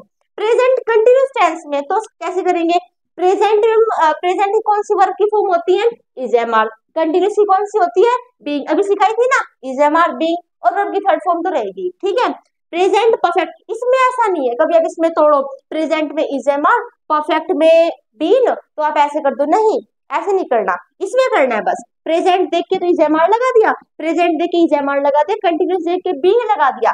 इसमें वो क्या करना है, प्रेजेंट परफेक्ट टेंस में कौन सी हेल्प वर्ब का यूज करते हैं, हेल्प वर्ब की जरूरत है ना, हमें प्रेजेंट परफेक्ट में करते दोस्तों हैज हैव का यूज, तो आपको हैज हैव लगाना है। उसके बाद परफेक्ट में कौन सी वर्ब की फॉर्म बताई थी, बीन बताई थी, है ना, बीन लगा देना है, फिर वर्ब की थर्ड फॉर्म लगानी है। ठीक है, ऐसे पास्ट इंडेफिनिट के अंदर, पास्ट के अंदर कौन सी बताई थी, वाज वर, फिर वर्ब की थर्ड फॉर्म लगा देना, वही है। ठीक है, अब पास्ट कंटिन्यूस के अंदर कौन सी बताई थी, पास्ट के अंदर कौन सी बताई थी, वाज वर, अभी जो था वो पांच बताई थी, केवल एक ही वर्ब की फॉर्म याद करने के लिए कहा था। कंटिन्यूस के लिए कौन सी होगी, बीइंग हो गई, फिर वर्ब की थर्ड फॉर्म। अब पास्ट परफेक्ट में नहीं तोड़ना, देखो भाई प्रेजेंट परफेक्ट और पास्ट परफेक्ट में आपको तोड़ना नहीं है, ऐसे इनमें तोड़ सकते हो, इनमें आपने तोड़ दिया ना, इसमें नहीं तोड़ना, या फिर आप इसमें भी नहीं तोड़ सकते, कैसे, देखो भाई प्रेजेंट कंटिन्यूस टेंस में कौन सी हेल्पिंग वर्ब है, इज एम आर। कंटिन्यूस में किसका यूज करते हैं, बीइंग का। प्रेजेंट परफेक्ट टेंस में कौन सी हेल्पिंग वर्ब है, हैज हैव। परफेक्ट में किसका यूज करते हैं, बीइंग का।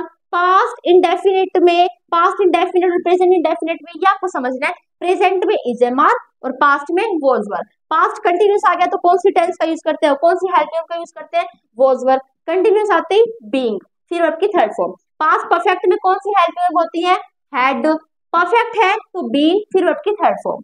फ्यूचर के लिए दोस्तों हमेशा विल शैल का यूज होता है, लेकिन वही बात है, देखो जहां भी दोस्तों आपको फ्यूचर मिल जाए ना, यानी कि वहां पे विल शैल का यूज होगा। अब अकॉर्डिंग टू इंग्लिश ग्रामर दोस्तों विल शैल हमारे मॉडल्स होते हैं और मॉडल्स के बाद हमेशा वर्ब की फर्स्ट फॉर्म आती है, तो वर्ब की फर्स्ट फॉर्म तो लगानी है। कौन सी वाली लगाएं, इज एम आर लगाए फिर बी लगाए, आपको कहा था ना बी भी हमारी वर्ब की फर्स्ट फॉर्म होती है, इज एम आर बी, लेकिन कई बार बी लग जाती है, कई बार इज एम आर लग जाती है, तो वो जो कई बार बी लगती है ना वो अब लगेगी। ठीक है, तो फ्यूचर में आते ही पहले वही विल शैल लगा देना, उसके बाद बी, उसके बाद थर्ड फॉर्म। अब फ्यूचर परफेक्ट में पहले विल शैल और इसमें हैव लग जाता है, हैव बीन। देखो फ्यूचर परफेक्ट के लिए पहले विल शैल लगाओ, फ्यूचर है विल शैल तो लगेगा ही।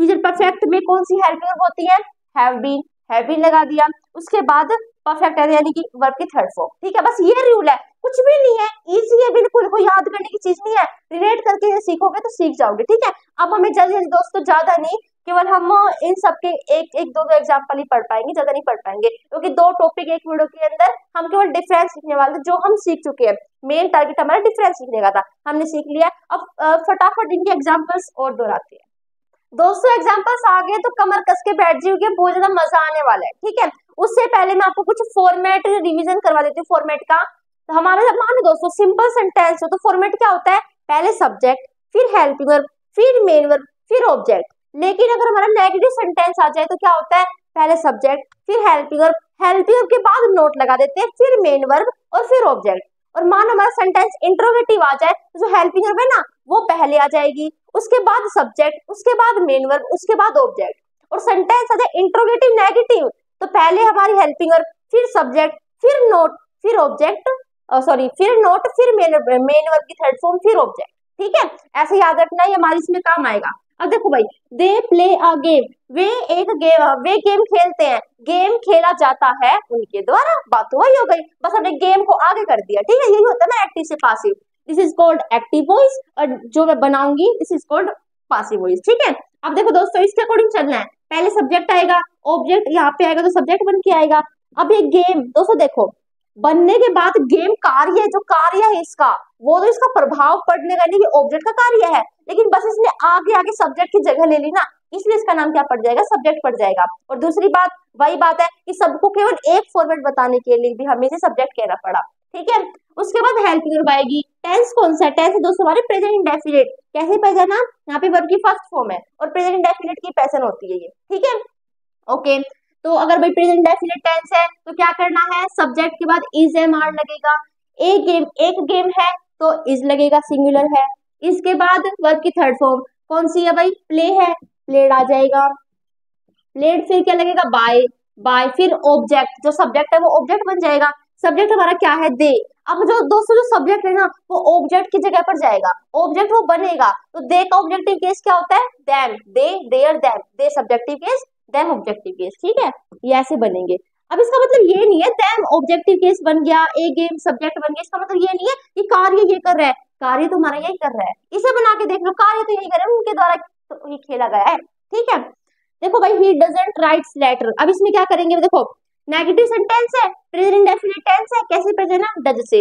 नेगेटिव सेंटेंस का फॉर्मेट क्या होता है, पहले सब्जेक्ट, फिर हेल्पिंग वर्ब, फिर नोट, फिर मेन वर्ब और फिर ऑब्जेक्ट। ठीक है, पहले सब्जेक्ट रखेंगे, लेटर हमारा सब्जेक्ट हो गया, लेटर्स, यहाँ पे लेटर्स लिख देते हैं। ठीक है, लेटर्स, लेटर्स आ गया।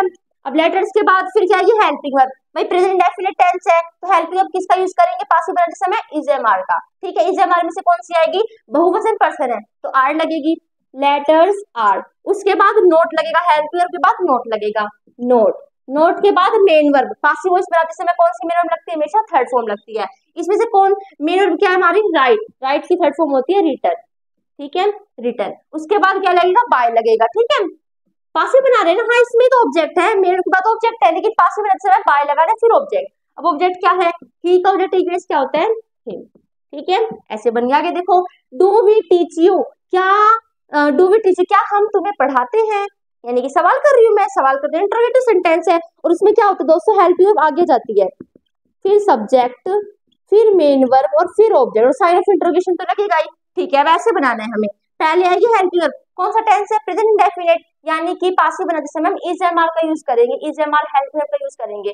पहले सब्जेक्ट नहीं आएगा, पहले हेल्पिंग वर्ब आएगी क्योंकि इंटरोगेटिव बन रहा है। ठीक है, तो इज एम आर में सब कौन सा यूज होगा, देखो भाई सब्जेक्ट हमारा यू है, यू हमारा आगे आएगा, अब यू ऑब्जेक्टिव केस है, आगे आएगा तो सब्जेक्ट बनेगा, यू हमारा आ गया, यू हमारा सब्जेक्ट हो गया, सब्जेक्ट से पहले क्या आएगी, हेल्पिंग वर्ब, यू के साथ हम कौन सी हेल्पिंग वर्ब का यूज करते हैं, इज एम आर में से आर का यूज करते हैं। ठीक है, दोस्तों देखो समझना है, बिल्कुल आसान सी बात है। देखो भाई इंट्रोगेटिव सेंटेंस था, किस टेंस में था, प्रेजेंट इंडेफिनिट टेंस में था। अगर इंट्रोगेटिव सेंटेंस हमारा प्रेजेंट इंडेफिनिट टेंस में है तो पासिव वॉइस बनाते समय हमें हेल्पिंग वर्ब को आगे रखना है, सब्जेक्ट को बाद में रखना है।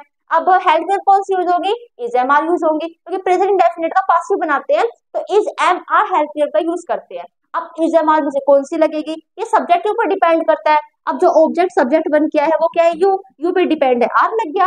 ठीक है, आर यू, अब मेन वर्ब की थर्ड फॉर्म लगेगी, क्या है इसके अंदर, टोट, आर यू टोट है ये। ठीक है, आर यू टोट, उसके बाद बाय लगेगा, बाय, उसके बाद ऑब्जेक्ट, जो सब्जेक्ट है वो ऑब्जेक्ट बन जाएगा, सब्जेक्ट क्या है, वी का ऑब्जेक्ट केस क्या होता है, अस, और फिर हम क्या लगाएंगे, साइन ऑफ इंट्रोगेशन। ठीक है, अब इसमें क्या है दोस्तों, नोट आ गया, यानी कि इंट्रोगेटिव नेगेटिव, सवाल भी कर दिया और मना भी कर दिया, क्या हम तुम्हें नहीं पढ़ाते हैं, तो मैंने सवाल भी कर दिया और नहीं शब्द का भी यूज कर दिया, इसे हम कहते हैं इंट्रोगेटिव नेगेटिव।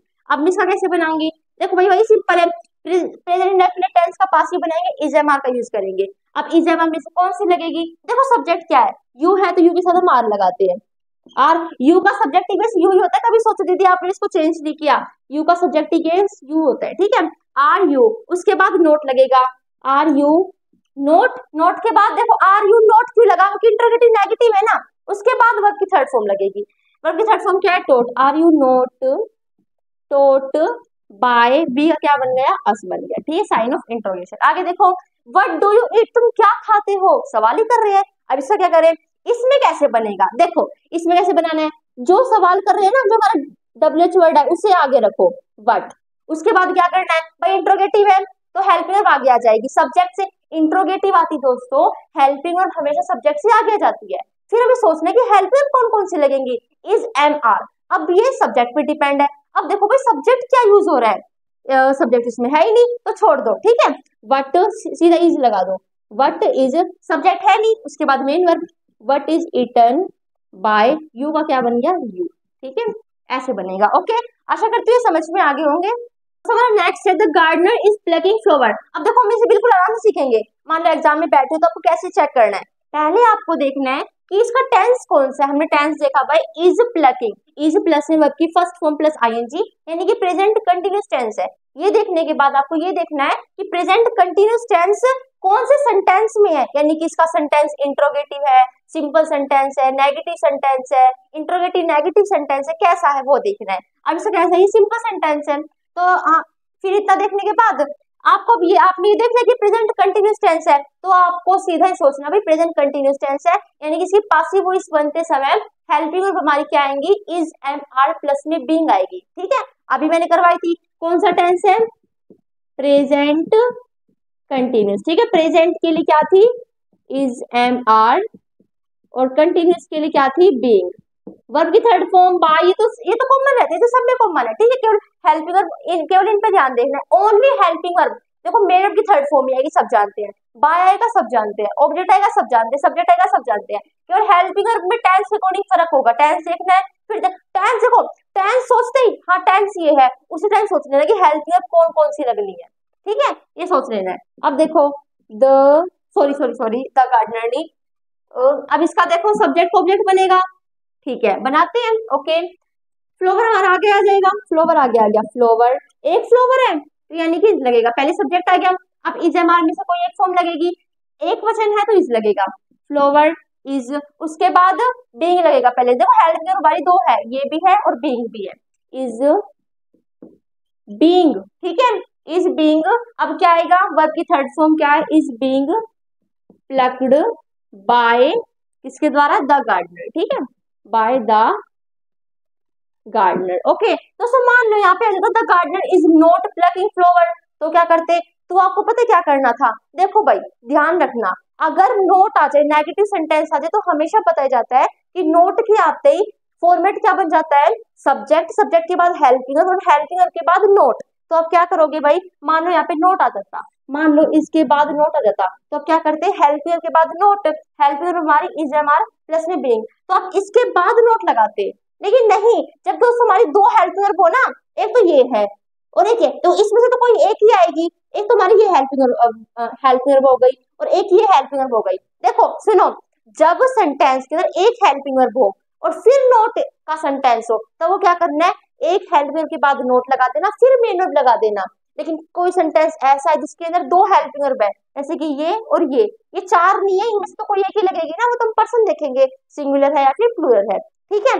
जब हेल्पिंग वर्ब दो हो फिर हमें नोट लगाना हो, तो उन दोनों हेल्पिंग वर्ब के बीच में नोट लगना है, ठीक है। मान लो यहाँ पे नोट होता तो क्या करते, फ्लावर इज नॉट बीइंग, ठीक है, इज बीइंग नोट नहीं करना, क्योंकि कई सोचेंगे इज बीइंग हमारी हेल्पिंग वर्ब हो गई, नेगेटिव सेंटेंस है, हेल्पिंग वर्ब के बाद नोट लगा देंगे फिर मेन वर्ब, नहीं, अगर दो आ जाए ना तो बीच में नोट लगा देना। ओके ठीक है, अब मानो दोस्तों इसका इंट्रोगेटिव आ जाता, इंट्रोगेटिव आते ही दिमाग में हेल्पिंग वर्ब आगे खिसक गया, सब्जेक्ट बाद में खिसक गया, ठीक है। मान लो इसका एक्टिव वॉइस आ जाता, is the gardener plucking flower, तो फॉर्मेट अलग हो जाता। ज्यादा कुछ नहीं है, चिंता मत करो, आपको एक पेज मिलेगा थोड़ी देर में, आपको मिल जाएगा, ठीक है। शायद आपको यही भी मिल रहा हो, लेकिन मिल जाएगा, ठीक है। उस पेज को फॉलो करना है, उस पेज में मैंने सारे फॉर्मेट लिख रखे हैं, है तो इजी, लेकिन आप उसके अकॉर्डिंग कितनी, पता है ना आपको, बहुत प्रैक्टिस करनी है। बहुत प्रैक्टिस करनी है, उन फॉर्मेट से प्रैक्टिस करते रहना, सीखते जाओगे, याद होते जाएंगे। ठीक है, आगे देखो, you have done it. Sentence देखो कैसा है, सिंपल सेंटेंस है। टेंस कौन सा है, प्रेजेंट परफेक्ट टेंस है। प्रेजेंट परफेक्ट टेंस, ये सोचती एग्जाम में बैठे हो, प्रेजेंट परफेक्ट टेंस है, सीधा हेल्पिंग वर्ब दिमाग में लगाओ, क्योंकि हम जानते हैं भाई मेन वर्ब, बाय, ऑब्जेक्ट, इनका तो यूज होगा। हेल्पिंग वर्ब कौन सी आएंगे प्रेजेंट परफेक्ट टेंस के अंदर, देखो प्रेजेंट परफेक्ट के अंदर कौन सी हेल्पिंग वर्ब होती है, प्रेजेंट परफेक्ट में किसका यूज करते हैं, हैज या फिर हैव का। परफेक्ट के लिए बीन, यानी कि दो हेल्पिंग वर्ब है, अगर दो है तो ध्यान रखना है, अगर नोट का सेंटेंस हो तो इनके बीच में नोट लगा देना। ठीक है, जैसे has not been, have not been. अब इट का सब्जेक्टिव केस क्या होता है, इट ही होता है। इट, इट के बाद हेल्पिंग वर्ब आएगी, हैज हैव में से कौन सी आएगी, इट सिंगुलर पर्सन है तो हैज लगेगा। ठीक है, ये टेंस के अंदर है कि भाई हैज किन पर्सन के साथ आएगी, हैव किन पर्सन के साथ आएगी। ठीक है, इट हैज बीन आ गया अब हमारा, देखो उसके बाद बीन है, बीन के बाद वर्ब की थर्ड फॉर्म, वर्ब की थर्ड फॉर्म क्या है, डन, डन। उसके बाद बाय, बाय के बाद यू का ऑब्जेक्टिव केस क्या होता है, यू का ऑब्जेक्टिव केस यू ही होता है। ओके, अब दोस्तों मान लो यहाँ पे नोट होता है, एक्टिव में नोट होता तो पासिव में भी नोट लगता, कहाँ लगाओगे नोट, दोनों हेल्पिंग वर्ब के बीच में। ठीक है, ओके। आई एम्प्लॉयड 200 मैन, अब इसमें सेंटेंस कैसा है, सिंपल सा, टेंस कौन सा है, पास्ट इंडेफिनिट है। ठीक है, तो पास्ट इंडेफिनिट आते ही हेल्पिंग वर्ब कौन कौन सी यूज होती है, वॉज वर, बस ये होती है। ठीक है, अगर भाई वॉज वर केवल एक हो गई इसमें तो इनमें से कोई एक ही लगेगी, और अगर नोट का सेंटेंस हो तो हेल्पिंग वर्ब के बाद नोट लगा दो, दो हेल्पिंग वर्ब है ना तब बीच में नोट लगता है, अगर एक ही है तो हेल्पिंग वर्ब के बाद नोट लगा दो, फिर हमारी मेन नोट लगा दो। ठीक है, देखो भाई ऑब्जेक्ट क्या है हमारा, 200 मैन, क्योंकि एम्प्लॉय किसे किया गया है, 200 मैन को किया गया है ना, 200 मैन कह रही हूँ, 200 यानी कि 2000 आदमी को, 200 आदमी को। ठीक है, तो ऑब्जेक्ट हमारा सब्जेक्ट बन गया 200 मैन, वॉज वर में से क्या आएगा, भर आएगा, क्योंकि 200 ज्यादा है ना, प्लूरल पर्सन है, बहुवचन है, तो भर आ जाएगा। भर के बाद एम्प्लॉयड की थर्ड फॉर्म लगेगी, देखो हेल्पिंग वर्ब के बाद कौन सी है, मेन वर्ब की थर्ड फॉर्म, एम्प्लॉयड की थर्ड फॉर्म क्या होती है, एम्प्लॉयड ही होती है। ठीक है, एम्प्लॉयड, फिर बाय लगेगा, बाय लगने के बाद ऑब्जेक्ट क्या बनता है, ये आगे वाला पीछे चला जाएगा, आई का ऑब्जेक्टिव केस मी होता है। ठीक है, ओके। तो आशा करूँ आपको सारे समझ में आ रहे होंगे, जब भी कुछ भी ना समझ में आए तो कमेंट सेक्शन में लिख देना कि दीदी नहीं आया समझ में, अलग से समझा देंगे आपको। ठीक है, आगे देखो दोस्तों, we were preparing a cup of tea, tense कौन सा है, कहा था ना मैंने, टेंस पता होने चाहिए, पहले सीख लेना। ठीक है, टेंस कौन सा है हमारा, ये पास्ट कंटिन्यूस टेंस है। सेंटेंस कैसा है, सिंपल सेंटेंस है। ठीक है, पास्ट कंटिन्यूस टेंस है। हेल्पिंग वर्ब सोच लो दिमाग में कौन कौन सी लगेंगी, वॉज, वर और बीइंग। ठीक है, और मेन वर्ब की थर्ड फॉर्म बाय, ऑब्जेक्ट तो हमारा ऐसे ही रहेगा, और आगे सब्जेक्ट भी ऐसा ही रहेगा। अब दो हेल्पिंग वर्ब है, मान लो एग्जाम के अंदर आ जाए और नोट का सेंटेंस आ जाए और पासिव वॉइस बनाना हो तो क्या करना है, दोनों हेल्पिंग वर्ब के बीच में नोट लगाना है। ठीक है, लेकिन यहाँ पे है नहीं, चलो हम लगा देते हैं, हमारा जो ये we were not preparing a cup of tea, इसका बनाना है। ठीक है, क्या आ जाएगा, एक कप ऑफ टी, देखो भाई एक कप ऑफ टी, एक कप चाय ही हमारा ऑब्जेक्ट है। ठीक है, एक कप ऑफ टी, फिर हमारी हेल्पिंग वर्ब आएगी, वॉज वर्ब में से एक आएगी, वॉज लगा दी, वॉज के बाद नोट का सेंटेंस है, चलो पहले हम हेल्पिंग वर्ब भी लगा लेते हैं, वॉज बीइंग। अब दोस्तों नोट का सेंटेंस यानी कि नोट आएगा, नोट कहाँ लगाना है, जब दो दो हेल्पिंग वर्ब को तो बीच में लगाना है। ठीक है, उसके बाद मेन वर्ब की थर्ड फॉर्म क्या है, प्रीपेयरिंग, प्रीपेयरिंग की थर्ड फॉर्म क्या होती है, प्रीपेयर्ड, प्रीपेयर्ड बाय, एंड फिर क्या आ गया हमारा ऑब्जेक्ट भी, क्या बन जाएगा, अस। देखो ये आगे वाला पीछे जाएगा, ऑब्जेक्ट का मतलब ये नहीं कि ऑब्जेक्ट हमने रख दिया, ऑब्जेक्ट का मतलब है जो सब्जेक्ट है ना, सब्जेक्ट चेंज हो जाता है ऑब्जेक्ट में, और ऑब्जेक्ट चेंज हो जाता है सब्जेक्ट में। ठीक है, तो इस सब्जेक्ट जो है, जो लास्ट वाला ऑब्जेक्ट होता है ना, ये आगे आगे सब्जेक्ट बन जाएगा, और यहाँ पे जो ऑब्जेक्ट है, जो आगे वाला सब्जेक्ट है, लास्ट में आके ऑब्जेक्ट बन जाएगा। दोस्तों भूलना नहीं है, प्रैक्टिस करनी है, मेरे बात भी करनी है, यहाँ तो मैं थोड़ी करवा सकती, ज्यादा मैं नहीं करवा सकती, मेरा बस चले तो मैं तो बहुत सारी करवा दूं आपको, आपको खुद प्रैक्टिस करनी है। ठीक है, चिंता मत करो, फॉर्मेट भी दे दूंगी, मतलब कि भाई बहुत सारे सेंटेंस भी दे दूंगी, इन्हें ट्रांसलेट करो, इनका पासिव वॉइस बनाओ, और फॉर्मेट भी साथ ही साथ दे दूंगी। ठीक है, बस आपको पहचानने कौन सा सेंटेंस है और कौन सा टेंस है, फॉर्मेट आपको मिल जाएगा, उसके अकॉर्डिंग फिट करते रहना, और ऐसे ही आप अपने आप सीख जाओगे। ओके दोस्तों, हमारा आगे है हैड वी टॉट यू, अब इसे थोड़ा सा आराम से सीखेंगे ताकि आप एग्जाम में भी अच्छे सीख पाओ। ठीक है, अब मैं देखो पहले देखूंगी कि सेंटेंस कौन सा है, सेंटेंस हमारा बिल्कुल सिंपल सेंटेंस है। ठीक है, यानी कि भाई नेगेटिव का इंट्रोगेटिव का फॉर्मेट नहीं लगेगा, ठीक है, बिल्कुल सिंपल सेंटेंस का फॉर्मेट लगेगा, जो क्या होता है सब्जेक्ट वर्ब ऑब्जेक्ट। वर्ब कौन कौन सी होती है, दो वर्ब, हेल्पिंग वर्ब और मेन वर्ब। हेल्पिंग वर्ब हमेशा आगे आती है, मेन वर्ब हमेशा बाद में आती है, और फिर आता है हमारा ऑब्जेक्ट, ठीक है। हमने सिंपल सेंटेंस देख लिया। अब हम ये जानते हैं कि हम एक्टिव पासिव सीख रहे हैं, तो मेन वर्ब की थर्ड फॉर्म लग जाएगी, और फिर बाय लग जाएगा, फिर ऑब्जेक्ट लग जाएगा।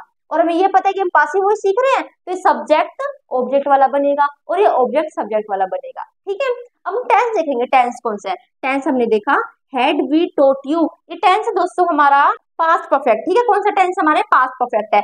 पास्ट परफेक्ट सोचते ही एग्जाम के अंदर क्या करना है, कुछ नहीं सोचना, हाँ पास्ट परफेक्ट टेंस है, बिल्कुल पास में लिख लेना, हाँ भाई हमारा पास्ट परफेक्ट टेंस है। पास्ट परफेक्ट टेंस लिखने के बाद इसकी हेल्प वर्ब देखना कौन कौन सी होती है। पास्ट परफेक्ट की कौन सी हेल्प वर्ब होती है, हैड, ठीक है। पास्ट परफेक्ट की हेल्प वर्ब कौन सी होती है, हैड। परफेक्ट में आपको कौन सी बताई थी, बीन, वो एक केवल एक करवाई थी ना याद, तो वही यूज हो रही है, ठीक है। कुछ टेंस की भी हो रही है। पास्ट परफेक्ट की क्या होती है, हैड प्लस में बीन प्लस में मेन वर्ब की थर्ड फॉर्म जो हमारी ये, ठीक है। हेल्प वर्ब हमारी कौन कौन सी है, हैड बीन, केवल हेल्पिंग वर्ब है, ये तो सारी पासिव वॉइस में सेम रहती है, ठीक है। अब बनाए, अब बनाते हैं, ओके।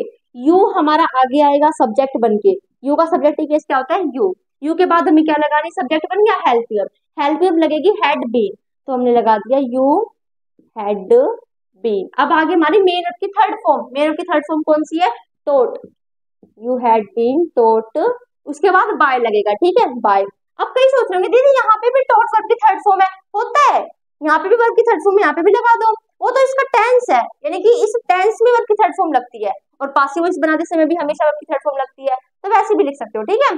बाय बाय के बाद ऑब्जेक्ट लगा दो, वी का ऑब्जेक्ट केस क्या होता है, अस, ठीक है, ओके। अब इसमें देखो भाई, सॉरी सॉरी दोस्तों, यहाँ पे गलती हो गई, सॉरी दोस्तों, ये हमारा सिंपल सेंटेंस नहीं है, देखो अब देखने दोस्तों आपको, इसमें हम बिल्कुल इजी सीखेंगे, क्या है, had we taught you. Sentence वो कौन सा है, सेंटेंस हमारा इंट्रोगेटिव, यार साइन देखना चाहिए था, इंट्रोगेशन, ठीक है, इंट्रोगेटिव सेंटेंस है, यानी कि हेल्पिंग वर्ब आगे खिसक जाएगी और सब्जेक्ट लास्ट में खिसक जाएगा, फिर मेन वर्ब की थर्ड फॉर्म, पासिव बना रहे हैं तो मेन वर्ब की थर्ड फॉर्म लगेगी, फिर हमारा बाय लगेगा और फिर हमारा ऑब्जेक्ट लगेगा, ठीक है, ओके, फिर हमारा साइन ऑफ इंट्रोगेशन लगेगा, ठीक है, समझ में यहाँ तक बात। टेंस वो कौन सा है, टेंस है दीदी हमारा पास्ट परफेक्ट, क्योंकि पास्ट परफेक्ट में हेड लगती है, फिर आपको देखना है टेंस, टेंस आपको मिला पास्ट परफेक्ट, एग्जाम में बैठे हो पास्ट परफेक्ट टेंस है, दिमाग में सोच लेना पास्ट परफेक्ट टेंस है। सोचने के बाद तीसरा स्टेप लेना है आपको, पास्ट परफेक्ट टेंस की हेल्पिंग वर्ब सोच लेने कौन कौन सी होती है, पास्ट परफेक्ट के अंदर कौन सी लगती है, हेड, और परफेक्ट के लिए बी, ठीक है, तो हेल्पिंग वर्ब होगी हमारी हेड बी, ओके। अब हम इन्हें यूज करेंगे, ठीक है। अब दोस्तों देखो ये फॉर्मेट यूज करना है क्योंकि इंट्रोगेटिव है, अब हम इंट्रोगेटिव सेंटेंस का पासिव बना रहे हैं, तो हेल्पिंग वर्ब पहले आ जाएगी, पहले क्या है, हैड बीन। अब मेरी बात ध्यान से सुनो, सुननी है, ठीक है। देखो भाई, मान लो दोस्तों दो हेल्पिंग वर्ब आ जाए और नेगेटिव सेंटेंस हो, तो बताया था कि बीच में नोट लगा देना, इसी तरह दो हेल्पिंग वर्ब आ जाए और सेंटेंस हो इंट्रोगेटिव, तो बीच में सब्जेक्ट लगा देना, ओके। अगर हेल्पिंग वर्ब दोस्तों हमारी एक है तो बात अलग है, तो हेल्पिंग वर्ब के बाद सब्जेक्ट आ जाएगा और हेल्पिंग वर्ब के बाद नोट आ जाएगा, लेकिन अगर ये दोस्तों हमारी हेल्पिंग वर्ब ही दो है तो बीच में सब्जेक्ट लगाना है और बीच में ही नोट लगाना है, नोट जब लगाना है जब नेगेटिव सेंटेंस हो, सब्जेक्ट जब लगाना है जब इंट्रोगेटिव सेंटेंस हो। अब ऐसा केस यहाँ पे आ गया, इंट्रोगेटिव सेंटेंस भी हो गया, हेल्पिंग वर्ब दो भी हो गई, कई क्या सोचेंगे दीदी आपने बताया था कि इंट्रोगेटिव सेंटेंस में हेल्पिंग वर्ब के बाद सब्जेक्ट आता है, ये रही हमारी हेल्पिंग वर्ब, और सब क्या करेंगे, हैड बीन के बाद सब्जेक्ट लगाएंगे, लेकिन नहीं, सेम नेगेटिव की तरह चलेगा, दो आते ही बीच में सब्जेक्ट रखना है, ठीक है। तो पहले हमने एक हेल्पिंग वर्ब लिखनी है, केवल एक, हाँ माना कि दो है लेकिन इसमें थोड़ा सा अंतर हो जाएगा, हेल्पिंग वर्ब दो है ना हमारी, डबल है, तो बीच में सब्जेक्ट लगाना पड़ेगा ऐसे केस में, ठीक है। सब्जेक्ट क्या हो गया हमारा, यू, हैड यू, फिर बीन लगा दो, ठीक है। नोट का होता तो हैड नोट बीन, ठीक है। अगर दो आ जाए तो बीच में लग जाता है, अगर दो हेल्पिंग वर्ब आ जाए तो बीच में नोट लगा दो, और अगर इंट्रोगेटिव सेंटेंस है तो बीच में सब्जेक्ट लगा दो, बात आई समझ में, ओके। उसके बाद मेन वर्ब की third form had you been, and subject भी लग गया हमारा, मेन वर्ब की थर्ड फॉर्म क्या है, taught, had you been taught by, we का क्या बन गया, अस बन गया, ठीक है, साइन ऑफ इंट्रोगेशन। आगे देखो, we should not tolerate her mistakes, हम उसकी मिस्टेक्स को सह नहीं सकते। अब इसमें क्या करना है दोस्तों, नेगेटिव सेंटेंस है, यानी कि भाई सब्जेक्ट के बाद हेल्पिंग वर्ब है, उसके बाद नोट है, उसके बाद मेन वर्ब है और उसके बाद ऑब्जेक्ट है, लेकिन अगर हम पासिव बना रहे हैं तो मेन वर्ब थर्ड लग जाएगी और उसके बाद बाय लग जाएगा, फिर हमारा ऑब्जेक्ट आ जाएगा, ठीक है। ओके, लेकिन हमें ये भी ध्यान रखना है कि अगर हेल्पिंग वर्ब हमारी एक ही है तो उसके बाद नोट लगा देंगे फिर मेन वर्ब, लेकिन अगर हमारी हेल्पिंग वर्ब दो हो गई तो उन दोनों के बीच में नोट लगाना है फिर मेन वर्ब लगाएंगे, ठीक है। अब देखो ऑब्जेक्ट का सब्जेक्ट बनेगा, हर मिस्टेक आगे आ गया। ये पर्सन हमारा पॉजेसिव है, ठीक है, इसका कुछ नहीं बनता, सब्जेक्ट का ऑब्जेक्ट, ऑब्जेक्ट का सब्जेक्ट बनता है, बीच वाले ऐसे के ऐसे एज इट इज आगे पीछे घूमते रहते हैं, ठीक है। हर मिस्टेक्स बीच वाले यानी कि पॉजेसिव के, जैसे कि शी हर तो हर एक बीच में भी तो आया है ना, वो वाला हर मिस्टेक्स। उसके बाद हेल्पिंग वर्ब, कौन सी लिखेंगे, टेंस देखो, वी शैल नॉट यानी कि फ्यूचर इंडेफिनिट टेंस है, पास में लिख लो इसके, हाँ भाई फ्यूचर इंडेफिनिट टेंस है। उसके बाद कौन कौन सी हेल्पिंग वर्ब का यूज करते हैं फ्यूचर इंडेफिनिट टेंस में, विल शैल का यूज करते हैं और बी का यूज करते हैं और वर्ब की थर्ड फॉर्म का यूज करते हैं, ठीक है। अब हर मिस्टेक्स, उसके बाद हेल्पिंग वर्ब आएगा, देखो भाई सब्जेक्ट लगा दिया हर मिस्टेक, हेल्पिंग वर्ब हमारी कौन सी है, विल शैल में से हमारा आएगा हर मिस्टेक्स विल, ठीक है। उसके बाद क्या आएगा, बी आएगा, बी आ गया। मान लो दोस्तों नेगेटिव होता तो क्या करते, दो हेल्पिंग वर्ब है, विल नोट भी कर देते, ठीक है। मान लो यहाँ नोट ही है दोस्तों हमारा, ठीक है, नोट ही इसके अंदर, नोट टॉलरेट, तो विल नोट भी हो जाएगा, दो हेल्पिंग वर्ब है ना, बीच में नोट आ गया, will not be, main verb की थर्ड फॉर्म क्या है, tolerated, will not be tolerated, फिर बाय आ जाएगा, बाय, और ऑब्जेक्ट क्या है, वी का ऑब्जेक्टिव केस अस, ओके। आगे देखो, you will have subscribe the channel, तुम इस चैनल को सब्सक्राइब कर चुके होंगे ना, मैं जानती हूँ कर चुके होंगे। अब इसका बनाना भी है पासिव, सोचो भाई, ये मैंने कहा तुम मेरे चैनल को सब्सक्राइब कर चुके होंगे, इसका मैं पासिव बना रही हूँ, ऐसे भी नो बताइए कि पासिव बनाना पड़ता है, चलो बनाएंगे, ठीक है। अब देखो भाई क्या करना है, सेंटेंस देखो कैसा है, सिंपल सेंटेंस है ना, पक्का सिंपल सेंटेंस है, ओके।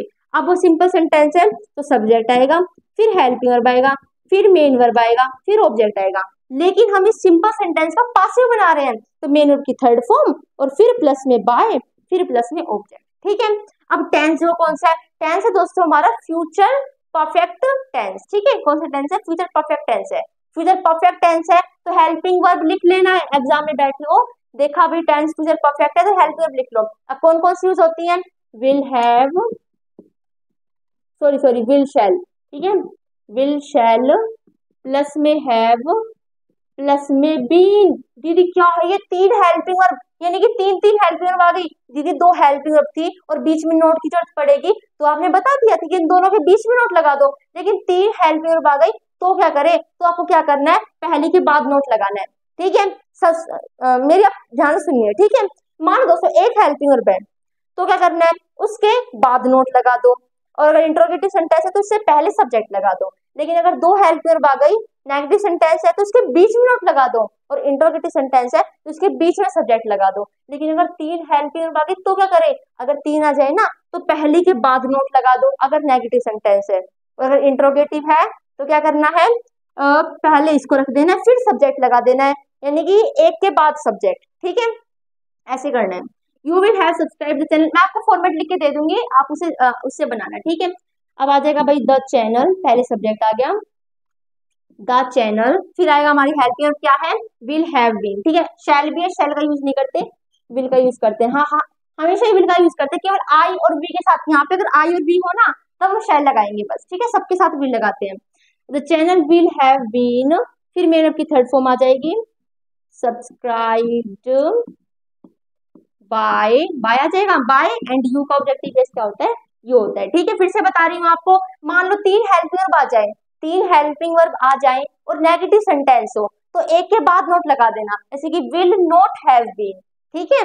लेकिन तीन हेल्पिंग वर्ब आ जाए और सेंटेंस हमारा इंट्रोगेटिव हो तो सब्जेक्ट किसके बीच में लगेगा, सब्जेक्ट इस यहाँ पे इसके बाद लगेगा, ठीक है, ऐसे कि will we have been, we हमारा सब्जेक्ट एक प्रकार से, we you they he she it, will he have been, will she have been, will she has been आ जाएगा जब तो, क्योंकि ही के साथ हम हैज का यूज करते हैं, ठीक है। तो ऐसे आपको बनाना है, ओके। दोस्तों हमने सब कुछ कंप्लीट कर लिया है तो एक सुंदर सी ताली बजा देना, कांग्रेचुलेशन, सब कुछ खत्म हो चुका है। एंड दोस्तों अभी भी मेरे लिए तो सब कुछ खत्म हो चुका है, मैं तो सिखा चुकी हूँ, लेकिन आपकी प्रैक्टिस खत्म नहीं हुई है, आपको प्रैक्टिस करनी है, और शायद क्या पता भी किसी के पास गाइड ना हो एग्जाम्पल सोल्व करने के लिए, तो चिंता मत करो, मैं हूं ना आपके पास, बस। तो फिर अब आज आपको फॉर्मेट भी दिख रहे होंगे, तो फॉर्मेट पता है क्यों काम आएंगे, आप जानते हो क्यों काम आएंगे, मान लो भाई कोई किसी टेंस का इंट्रोगेटिव सेंटेंस है, किसी टेंस का सिंपल सेंटेंस है, तो उसके अकॉर्डिंग फॉर्मेट है, हाँ, माना कि आप अपने आप बना सकते हो, लेकिन इसके साथ करोगे तो ज्यादा कंफ्यूजन नहीं होगी और अपने आप साथ ही साथ याद भी हो जाएंगे। ठीक है, फॉर्मेट मिल गए होंगे। अब फॉर्मेट के बाद कुछ सेंटेंसेस है, इसमें बीच बीच में नरेशंस भी है और वॉइसेस भी है। ठीक है, इन्हें सोल्व करना है। एंड दोस्तों आशा करती हूँ आपको वीडियो यहाँ तक अच्छी लगी होगी, यहीं तक थी, आगे है नहीं। एंड हमारे दोनों टॉपिक खत्म हो चुके हैं। एंड अब फाइट सीरीज है तो ये भी तो होना चाहिए ना कि कौन जीता है। भी देखो मुझे लगता है अच्छा वॉइस, वॉइस अच्छे से बन जाता है, वॉइस में कुछ ज्यादा नहीं है। नरेशन में कई बार दिमाग भी लगता है और कई बार हमारा दिमाग भी नहीं चलता है ना। यानी कि भाई मेरे लिए वॉइस अच्छा है। आप बताना भी कमेंट सेक्शन में आपको इन दोनों टॉपिक में से कौन सा अच्छा लगा। मुझे वॉइस अच्छा लगा। अब फाइट सीरीज है, किसी को तो चुनना पड़ेगा। मैंने वॉइस को सुना है, आप चुनेंगे वो आप कमेंट सेक्शन में लिखेंगे। ठीक है, आशा करते हैं अच्छी लगेगी वीडियो, लाइक कर देना। ठीक है, सब्सक्राइब कर देना ताकि जो और भी वीडियोस आएंगी जैसे कि मॉडल और नॉन फाइनाइट इन दोनों टॉपिक में वीएस करेंगे, यानी कि अंतर बताएंगे, क्लोजेस, ये फ्रेजेस, ये चीजें आएंगी। ठीक है, उनकी नोटिफिकेशन आपके पास पहुंच जाए। चैनल को सब्सक्राइब कर देना। जिसने वीडियो एंड तक देखी दोस्तों बहुत बहुत बहुत बहुत धन्यवाद। और अपने दोस्त से भाई जिन्हें नहीं आते नरेशन वॉइस, बहुत ज्यादा कंफ्यूज होते हैं, उनके पास शेयर भी कर देना। ठीक है, thanks for watching my video. तब तक के लिए जय हिंद, जय भारत। और आप अपने घर पर खुश रहो, स्वस्थ रहो।